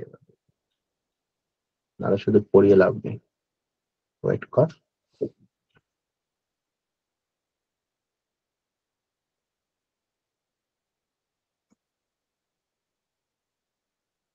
যদিও এই বোর্ড খুব একটা বাদ দেয় না কিছু।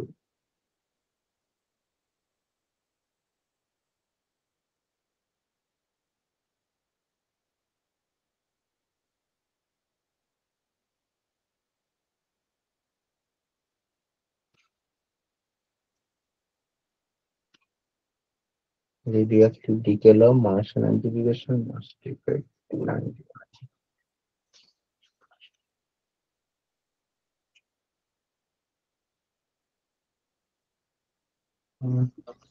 দরকার নেই লেখা আপাতত, দরকার নেই, বেকার ঝামেলা বাড়িয়ে লাভ নেই, সময় কম। আচ্ছা, নেক্সট একদম লিখে ফেল।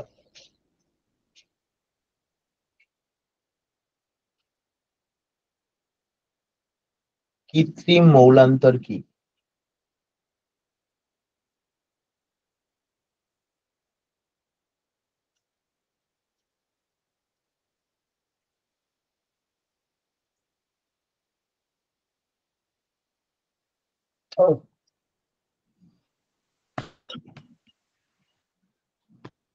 একটু লিখে রাখ। প্রথম কথা, কৃত্রিম বলা হচ্ছে মানে সেটা প্রাকৃতিক নয়। তাহলে লেখ, কৃত্রিম উপায়ে কোন স্থায়ী মৌলের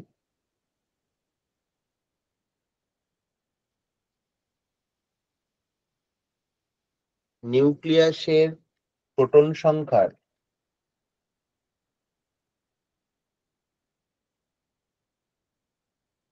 পরিবর্তন ঘটিয়ে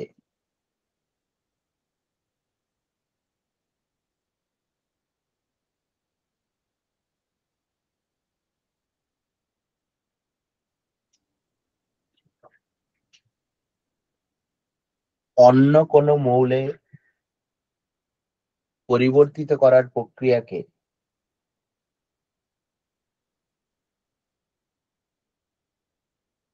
কৃত্রিম মৌলান্তর বলে।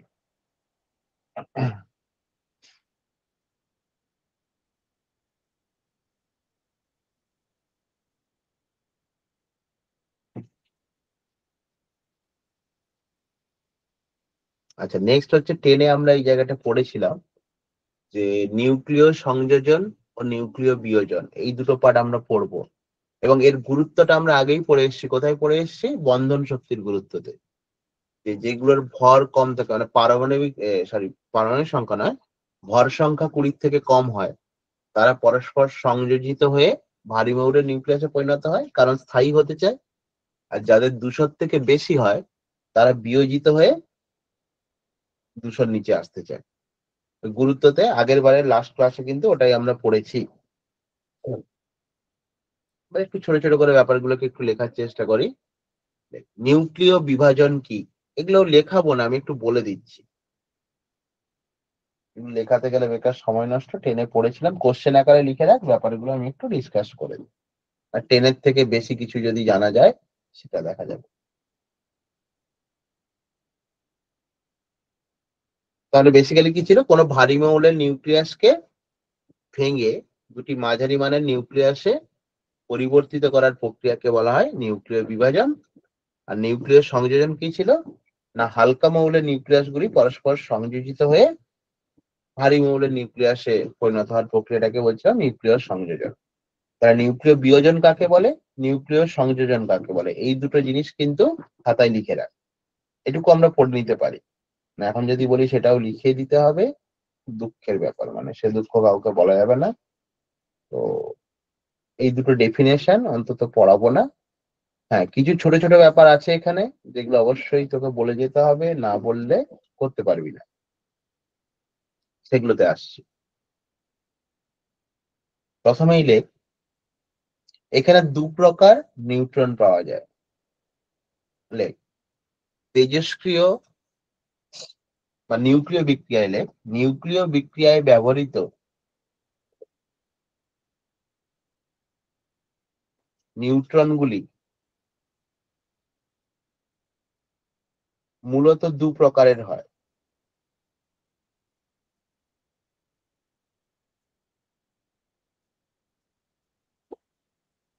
নাম্বার ওয়ান লেখ, দ্রুত নিউট্রন।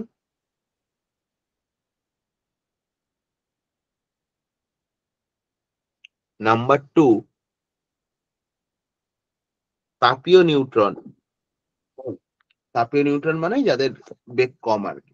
একটা হচ্ছে দ্রুত নিউট্রন, একটা হচ্ছে তাপীয় নিউট্রন।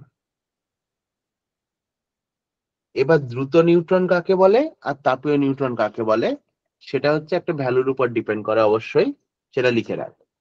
যে সাধারণত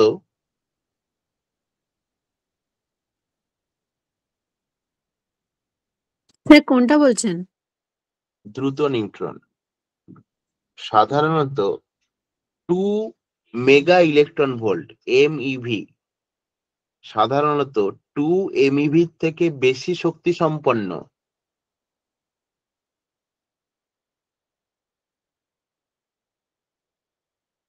নিউট্রনকে দ্রুত নিউট্রন বলে।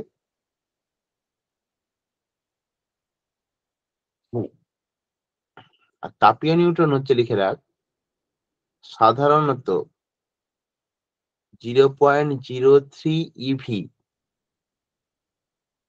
তুলনায় কম শক্তি সম্পন্ন নিউট্রনকে তাপীয় নিউট্রন বলে। এই দুটো মনে রাখবি, 2 এমইভি থেকে বেশি হলে তাদেরকে দ্রুত নিউট্রন বলা হয়, আর 0.03 ইভি থেকে কম হলে তাদেরকে তাপীয় নিউট্রন বলে।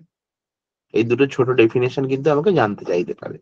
দেখেন কিছু সিলেক্টেড ছোট কোশ্চেন হয়, সেগুলো আমি বলে যাচ্ছি, আমার কথাগুলো শুনে অন্তত টার্মগুলো লিখে রাখলে পরীক্ষায় আশা করি গন্ডগোল হবে না।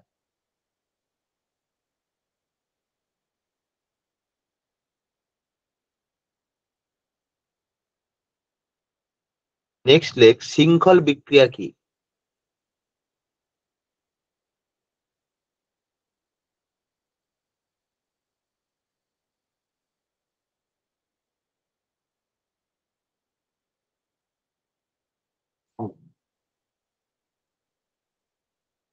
স্যার আর কটা টপিক আছে এই চ্যাপ্টারটাতে?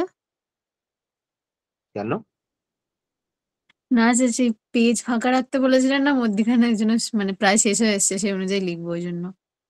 আর একটা পাতা হয়তো শেষ হয়ে যাবে। প্রথম হচ্ছে শৃঙ্খল বিক্রিয়া কি, এটা জানতে গেলে তোকে জানতে হবে শৃঙ্খল বিক্রিয়া কারা ঘটায়। তাহলে প্রথম লাইনেই ব্র্যাকেটে লিখে রাখ, শৃঙ্খল বিক্রিয়া মূলত তাপীয় নিউট্রন দ্বারা ঘটানো হয়, এই জন্যই বলা হচ্ছে শৃঙ্খল।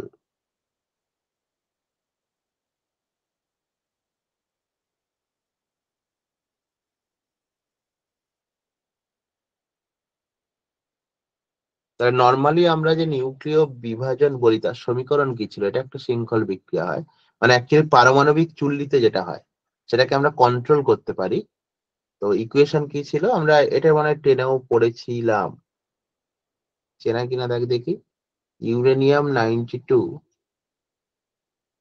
235, একে যদি একটা নিউট্রন দ্বারা আঘাত করি তাহলে আলটিমেট আসে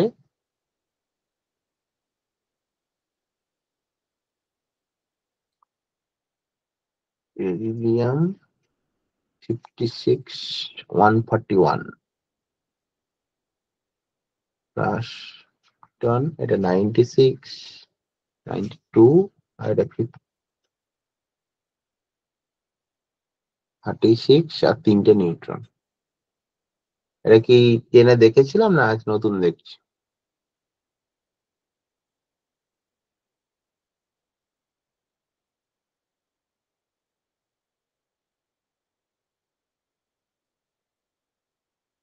এটা প্রথম দেখছি না দেখেছিলাম? তিনি ছিল হুম, টেনে? ছিল হ্যাঁ, সেটাই তো জানতে চাইছি। এমন ভাবে লোকজন চুপ করে গেছে, আমি তো ভয় পেয়ে গেলাম। নেই মানে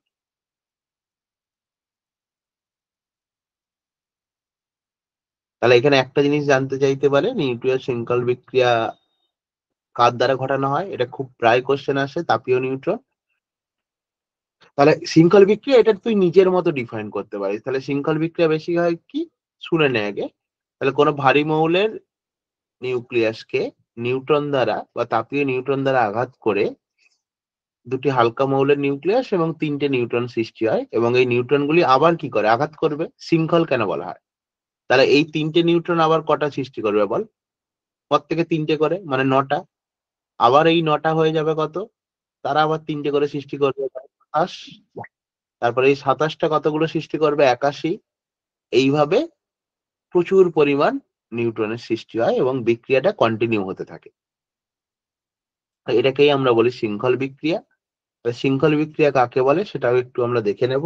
বই তো আছে, বই ছাড়া তো আর পড়াশোনা করছি না, এগুলো একটু দেখে নেওয়া যায়। তো শৃঙ্খল বিক্রিয়া কাকে বলে এটা দেখে রাখবি।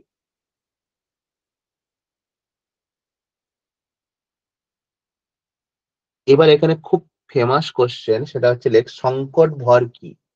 হ্যাঁ,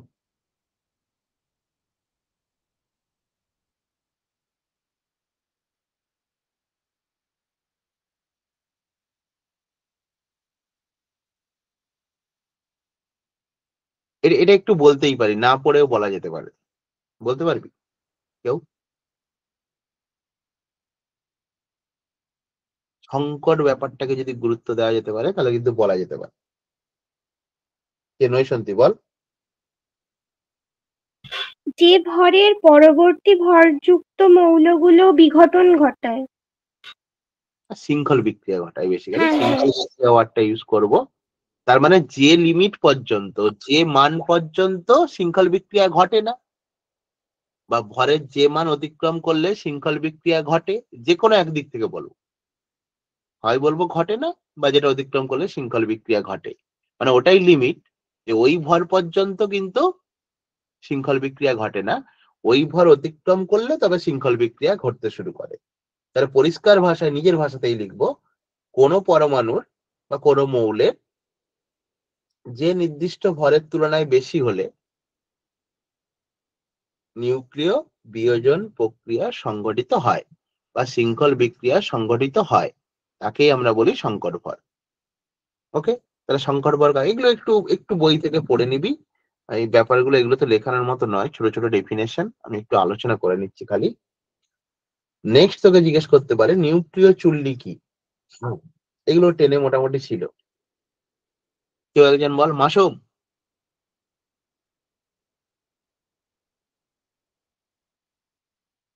নিউক্লিয় চুল্লি কি? মাসুম আছিস না পালিয়েছিস? ঘুমাচ্ছি স্যার। বল নিউক্লিয় চুল্লি কি।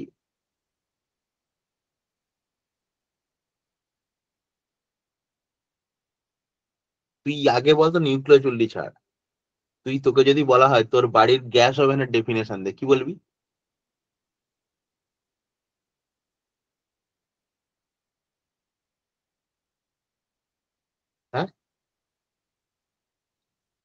জানি না। কি জানি না? তাহলে বাড়ির গ্যাস ওভেনের ডেফিনেশন কি? না যে ওভেনে আমি সারাদিন ফাঁকি মারার পরে মা রান্না করে আমাকে দুবেলা খাওয়ায়, তাকে কি বলে? ওভেন। এবার তুই বল তাহলে নিউক্লিয় চুল্লি কি? মানে অ্যাকচুয়ালি এটা কথাটা বললাম কেন, তুই যাতে ডিফাইন করতে পারিস। তাহলে যে যন্ত্র বা ব্যবস্থার সাহায্যে কি হয়, নিউক্লিয় বিভাজনে শৃঙ্খল বিক্রিয়াকে সংগঠিত করা হয়।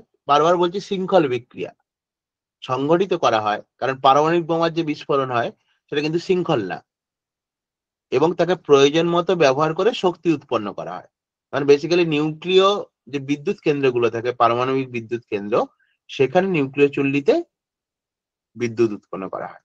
তাহলে যে যন্ত্র বা ব্যবস্থার সাহায্যে নিউক্লিয় বিভাজনে সৃষ্ট শৃঙ্খল বিক্রিয়াকে নিয়ন্ত্রণ করে প্রয়োজন মতো নির্দিষ্ট হারে শক্তি উৎপাদন করা হয়, তাকে বলা হয় নিউক্লিয় চুল্লি। এগুলো কিন্তু 1 নম্বরের কোশ্চেন আসবে এবং এইচএসে আসে, রেডি করতে হবে।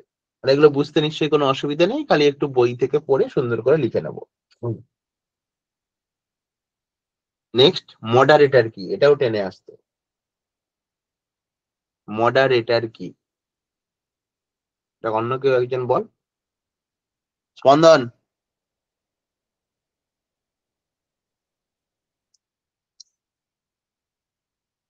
মডারেটর কাকে বল? ইউটিউব খবর পাওয়া যাচ্ছে না। হ্যাঁ, স্পন্দন আছে?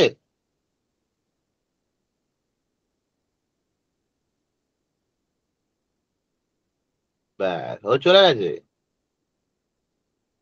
স্যার বলবো? বল। স্যার ওই গতিটাকে কমানো যায় বা বাড়ানো যায়, ওটাই নিউক্লিয়ার চুল্লি। মানে মডারেটর হচ্ছে কন্ট্রোল করা যায় গতিটাকে। হ্যাঁ, মানে কন্ট্রোল বেসিক্যালি মানে এই শৃঙ্খল বিক্রিয়ায় অ্যাকচুয়ালি স্যার কি ওটা হয়? নিউটনের গতি হবে? হ্যাঁ, মানে আমার যদি উচ্চ গতি সম্পন্ন করে নিউট্রন থাকে, তাকে দিয়ে তো আর শৃঙ্খল বিক্রিয়া করানো যাবে না, কারণ আমি বললাম কি যে তাপীয় নিউট্রন দরকার। তাহলে এই যে গতিটাকে কন্ট্রোল করার জন্য মডারেটর ইউজ করা। ওকে, তাহলে মডারেটর কি লিখতেই পারবো যে উচ্চ গতি সম্পন্ন নিউট্রনগুলির গতিশক্তি হ্রাস করার জন্য ইউজ করা। এবং মডারেটর হিসেবে মূলত কি ইউজ করা হয়? D2O, ভারী জল। এটা জিজ্ঞেস করতে পারে। এগুলো মোটামুটি টেনেই পড়ে এসছি কিন্তু আমরা, ওই জন্য আমি জাস্ট আলোচনার উপর দিয়ে যাচ্ছি, ব্যাপারটা বুঝতে পারবি কত দূর পর্যন্ত কোশ্চেন আসতে পারে। এগুলো টেনে পড়া, যেগুলো টেনে পড়েছি সেগুলোকে আবার নতুন করে লেখার কোনো মানে নেই। এবার তুই যদি, তোকে অনেক সময় মানে ওরা এতটা করবে না, বেসিক্যালি যদি বলে যে D2O ছাড়া আর কি, তাহলে গ্রাফাইট বলতে পারিস, এর থেকে বেশি আর জিজ্ঞেস করবে না। তাহলে গ্রাফাইট কথাটাও জেনে রাখবি। নেক্সট কোশ্চেন লেখ, নিউক্লিয় বিক্রিয়ায় নিউট্রনকে আদর্শ প্রক্ষেপক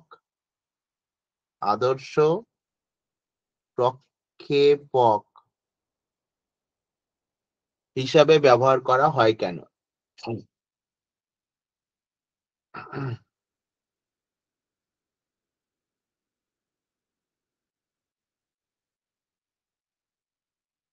নিস্তড়িত হওয়ার জন্য। অবশ্যই, একটা পয়েন্ট হচ্ছে নিস্তড়িত, আর 2 হচ্ছে দেখ, আলফা বা প্রোটনের থেকে নিউট্রন কিন্তু তুলনামূলক কম গতি সম্পন্ন হয়, মানে গতিশক্তি কম হয়। তাহলে কম গতিশক্তি হওয়ার জন্য কি হয় না, খুব সহজে ভেতরে প্রবেশ করতে পারে। আর দ্বিতীয় কথা কি, ও যেহেতু নিস্তড়িত, তাহলে খুব সহজে ভেতরে প্রবেশ করতে পারে পরমাণু। কিন্তু মেন পয়েন্ট নিস্তড়িতটা লিখতে পারলেই হবে, মানে ওই পয়েন্টটা যেন কোনোভাবে মিস না যায়, যে নিস্তড়িত হওয়ার জন্য এটা 2 নম্বর দেওয়া খুব চাপের ব্যাপার। 1 নম্বরের মাঝে মাঝে কোশ্চেন দেয়, তবে কোশ্চেন একটু রেডি করবি যে নিস্তড়িত আর হচ্ছে এর গতিশক্তি কম। মানে কোশ্চেন গুলো আমি একটু বলে নিচ্ছি, ব্যাপারগুলো জানা, এগুলো পড়েও রেডি করে নিতে পারবি, তাহলে পরে যদি নতুন কোশ্চেন ফেস করিস তখন লিখতে পারবো না। মানে কি কি কোশ্চেন আসতে পারে আমি যেগুলো বলছি সেগুলো আপাতত রেডি করলেই তোর হবে। নিউক্লিয় সংযোজনটা আগেই বলে দিয়েছি কাকে বলে, রেডি করবি। এবার এখানকার খুব ফেমাস কোশ্চেন, মানে সেলিব্রিটি লেভেলের কোশ্চেন, যদি ধর আগের বছর আসেনি আবারও ধরে নিতে পারিস এই কোশ্চেনটাও আসতে পারে। দেখ, একই উত্তর দুরকম ভাবে কোশ্চেনটা আসে। প্রথম লেখ, নিউক্লিয় সংযোজনকে তাপ নিউক্লিয় বিক্রিয়া বলা হয় কেন?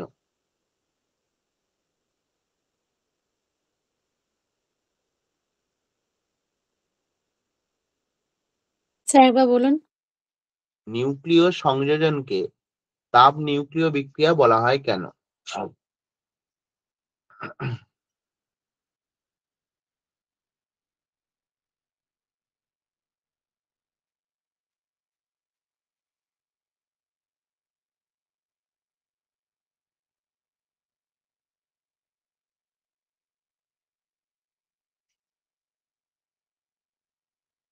খুব বেসিক জায়গাটা আমি বলে দিচ্ছি। তার মানে নিউক্লিয় সংযোজনের জন্য প্রচুর পরিমাণ তাপের প্রয়োজন হয়। কেন প্রয়োজন হয় একবার ভেবে দেখ। সংযোজন হচ্ছে নিউক্লিয়াসে, সেখানে তো মাইনাস বলে কিছু নেই, সবাই প্লাস। তাহলে প্লাস মানে, হ্যাঁ তুই এবার বলবি যে স্যার আপনি বলেছিলেন নিউক্লিয় বল তো আধান নিরপেক্ষ। নিউক্লিয় বল আধান নিরপেক্ষ, কিন্তু যেহেতু আধান আছে তাহলে ওদের মধ্যে একটা কুলম্ব বল কাজ করবে। আর যেহেতু সবাই ধনাত্মক তাহলে ওদের মধ্যে কুলম্ব বিকর্ষণ বল কাজ করে। তাহলে এই বিকর্ষণ বলের বিরুদ্ধে যখন এগোতে হয় তখন প্রচুর পরিমাণ গতিশক্তি লাগে, এবং সেই গতিশক্তিটা সৃষ্টি করতে গেলে প্রচুর পরিমাণ তাপের প্রয়োজন হয়, এবং সেই তাপটা মোটামুটি 10⁷ কেলভিন, খুব বেশি পরিমাণ তাপের প্রয়োজন হয়। তবেই কি হয় না, ওরা কাছাকাছি এগোতে পারে কুলম্বীয় বিকর্ষণ বলের বিরুদ্ধে। এই জন্য এটাকে বলা হয় তাপ নিউক্লিয় বিক্রিয়া। খুব গুছিয়ে রেডি করবি কিন্তু কোশ্চেন গুলো, এগুলো প্রত্যেকটা পরীক্ষায় আসে, এবং এটা HS-17 এসেছিল। নিউক্লিয় সংযোজনকে তাপ নিউক্লিয় বিক্রিয়া বলা হয় কেন। বেসিক জায়গাটা আমি বুঝিয়ে দিচ্ছি, যদি পড়ে নিস সঙ্গে সঙ্গে তাহলে কিন্তু রেডি হয়ে যাবে। এবং এখান থেকেই কোশ্চেন হতে পারে যে নিউক্লিয় সংযোজনের শর্ত কি, তাহলে দিতে পারে কোশ্চেন। তাহলে নিউক্লিয় সংযোজনের শর্ত কি? একটা হতে হবে হালকা মৌল, দুই হতে হবে উচ্চ উষ্ণতা। কারণ এই যে আমরা বললাম নিউক্লিয় সংযোজনকে তাপ নিউক্লিয় বিক্রিয়া বলা হয়, তাহলে দুটো শর্ত লিখবো, একটা হচ্ছে হালকা মৌল, দুই হচ্ছে উচ্চ উষ্ণতা। নিউক্লিয় সংযোজনের শর্ত কি? এবং এই এই যে টপিকটা, এটার উপর বেস করেই সেকেন্ড কোশ্চেন হয়। লেখ, নিউক্লিয় সংযোজনের পূর্বে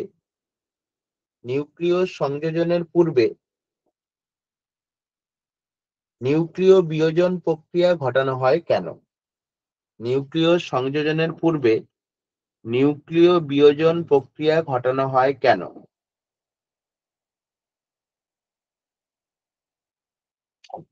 এটা তো নিশ্চয়ই বলতেই পারবি, কারণ এক্ষুনি বললাম যে নিউক্লিয় সংযোজনের জন্য প্রচুর পরিমাণ তাপ লাগে। এই তাপটা নর্মালি সৃষ্টি করা খুব চাপের ব্যাপার। এই জন্য নিউক্লিয় বিয়োজন ঘটানো হয়, কারণ নিউক্লিয় বিয়োজন করলে যে শক্তিটা উৎপন্ন হয় সেখান থেকে আমরা ওই পরিমাণ তাপ শক্তি পেয়ে থাকি। ফলে কি হয়, নিউক্লিয় সংযোজনটা ঘটানো যায়। এই জন্য নিউক্লিয় সংযোজনের পূর্বে নিউক্লিয় বিয়োজন প্রক্রিয়া ঘটানো হয়, তবেই সংযোজন হয়। সংযোজনের ক্ষমতা অনেক বেশি, কারণ সংযোজন কোথায় সৃষ্টি হয়? সূর্যে সৃষ্টি হয়, হাইড্রোজেন বোমাতে হয়।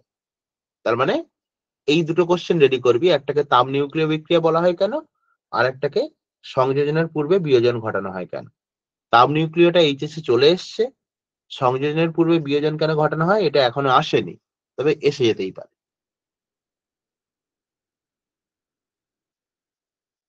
টেনে আসতো তো মনে হয়। হুম, টেনে হ্যাঁ খুব মোটামুটি জোরে এই এই যে লাস্ট পোর্শন গুলো তোকে করালাম, এগুলো টেনেই প্রায় ছিল, তাই তো? ওই জন্য আমি লিখালাম না খুব একটা, কোশ্চেন গুলো খালি বলে গেলাম। কারণ সিলেবাসে আমার উল্লেখ করা আছে নিউক্লিয় সংযোজন, নিউক্লিয় বিয়োজন, তার মানে এই ব্যাপারগুলো টুকটাক আসতে পারে ঘুরে ফিরে। এরপরে তো যখন কোশ্চেন প্র্যাকটিস করবো তখন যদি কোনো নতুন কোশ্চেন আসে সেটা হয়েই যাবে। মোটামুটি বেসিক এটুকু পড়লে আমাদের নিউক্লিয়াস কিন্তু শেষ। এবার বক্তব্য হচ্ছে যেটা, আমি রানিং ক্লাসে বলবো কি বলবো না, মনে থাকবে কি থাকবে না সেটা বড় কথা নয়। কাল পরশু তো দুটো ব্যাচের ক্লাস আছে, তো যাকেই বলি না না বলি আলাদা করে সব সময় বলা পসিবল হবেও না। তো এখনই আমি কথাটা বলে নিচ্ছি যে কাল পরশু দিনে হ্যাঁ তোরা অঙ্কটা করতে পারবি কমপ্লিট, সেটা আমি আশা রাখছি না বা বলছিও না। কিন্তু সোম মঙ্গলে নেক্সট ক্লাস আছে দুটো ব্যাচেরই, বা কালকের পরে মানে নেক্সট যাদের যেমন ডেট আছে, যেমন স্পন্দন আর নৈশান্তি কালকেই পড়াবো, সেটা তো কালকে নিশ্চয়ই করা সম্ভব নয় তোদের দ্বারা। ঠিক স্যার নেক্সট নিউক্লিয়াস আমার সলভ করা হয়ে গেছে। যেটা ডেট আছে আমাকে একটু বলতে দে। তো যেটা ডেট আছে সেই ডেটে গিয়ে কিন্তু অঙ্ক দেখবো। বেসিক্যালি নিউক্লিয়াসের অঙ্ক বইতে করবি আগে, মানে অ্যাটমের অঙ্ক বইতে হয়েছিল না হয়নি? ছায়া থেকে হয়নি স্যার। হয়নি, ঠিক আছে। নিউক্লিয়াসটা যখন আর্জেন্ট করলাম, আগে নিউক্লিয়াসটা করলাম। না না হয়ে গেছিল, হয়েছে কি হয়নি আমার ঠিক মনে নেই। কিরে বাকিরা? হয়ে গেছে হয়ে সব গেছে। হয়ে গেছিল। ব্যাস, দেখ সৌমিলি কেমন ফাঁকি মানে শুধু দেখ। আচ্ছা স্যার আমাদের ব্যাচে প্রান্তিক মনে হয় একাই করেছিল। ঠিক আছে, বাকি কেউ করিসনি, এবার করবি নাহলে ছাল পাঠিয়ে দেবো। প্রান্তিক মনে হয় স্যার একা ওটা করেছিল। কবে দেখবেন বলুন? নিউক্লিয়াসের বই মানে ছায়া শুধু বেসিকটাই কর, আমি বলছি না, যেহেতু কোশ্চেন ব্যাংকটা করলেই হয়ে যাবে বাকিটা। নিউক্লিয়াসের বই আর কোশ্চেন ব্যাংক এই দুটো যেন পরের দিন হয়ে যায়, মানে পরের ডেটে। ওকে, ঠিক আছে। আর স্যার ওই দর্পণ। দর্পণ তো যেমন চলছে চলবে, কিন্তু পরের ডেটে এইটা থাকলো, মানে এই অঙ্কটা সেরে নিতে হবে, নাহলে আমি পরীক্ষাটা নেবো কি করে, তাই না? তো এই ডেটাতে যেমন আলো পড়াচ্ছি পড়াবো, সেটা কথা নয়, কিন্তু এটা না শেষ করতে পারলে আমি তো এগোতে পারবো না। না না, ওটারও নিউমেরিক্যাল সেই বেসিক লেভেলেরটা করতে বলেছিলেন আর কোয়েশ্চেন ব্যাংকেরটা আগে থেকে করে রাখতে বলেছিলেন, ওটাই বলছি কবে চেক করবেন। সে তো ওই পরের ডেটে কালকেই হবে, কি আছে, এটা যেমন কথা ছিল ছিল। এটা আমি তারপরের ডেটে বললাম। ঠিক আছে, এই পর্যন্ত। কে রে? কি হয়েছে? ঠিক আছে, চলে যাবে।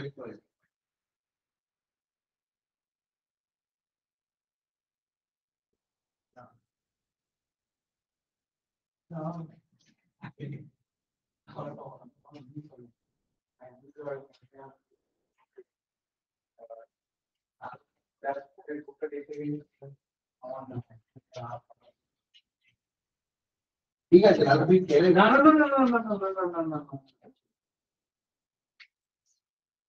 আমি অনেক জায়গায় ব্যাপারটা বলে তোমার ছোটটাকে বললে তুমি মনে করবি, আমি এটা করে নিস, ঠিক আছে? আমি কিন্তু এটা করে নি, কিন্তু ঠিক আছে রে, কিছু মনে করে না, আমি আমারই চলছে। আর চাপে ছিলাম না, আমি ওই ফর্ম ফিল আপ করছিলাম, আমি করে তুই যখন এ করছিল না, আমি ফর্ম ফিল আপ করতে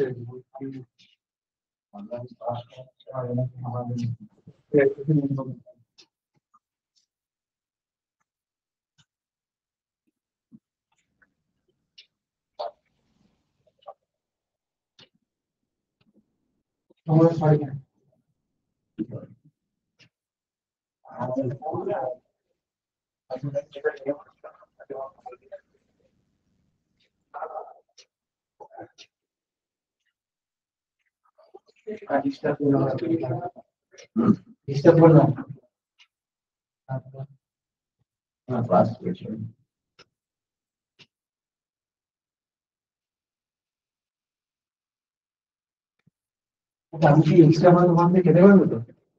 আমি ওখান থেকে এক্সট্রা ভাত বানা বলে আমি খেতে পারবো? और खाए কাজ কর না, আপনি এনে আপনি না না ভাত এটা বলবেন না তো, কেমন তুই আমার কথা শোন, তুই আমার কথা শোন, ঠিক আছে? আরে ভুলটা তুই চলে যাও ওখান থেকে ভাত নিয়ে, ওই সারি সারি ওটা চালাতে থাকবি তুই। ওখান থেকে আমার মনে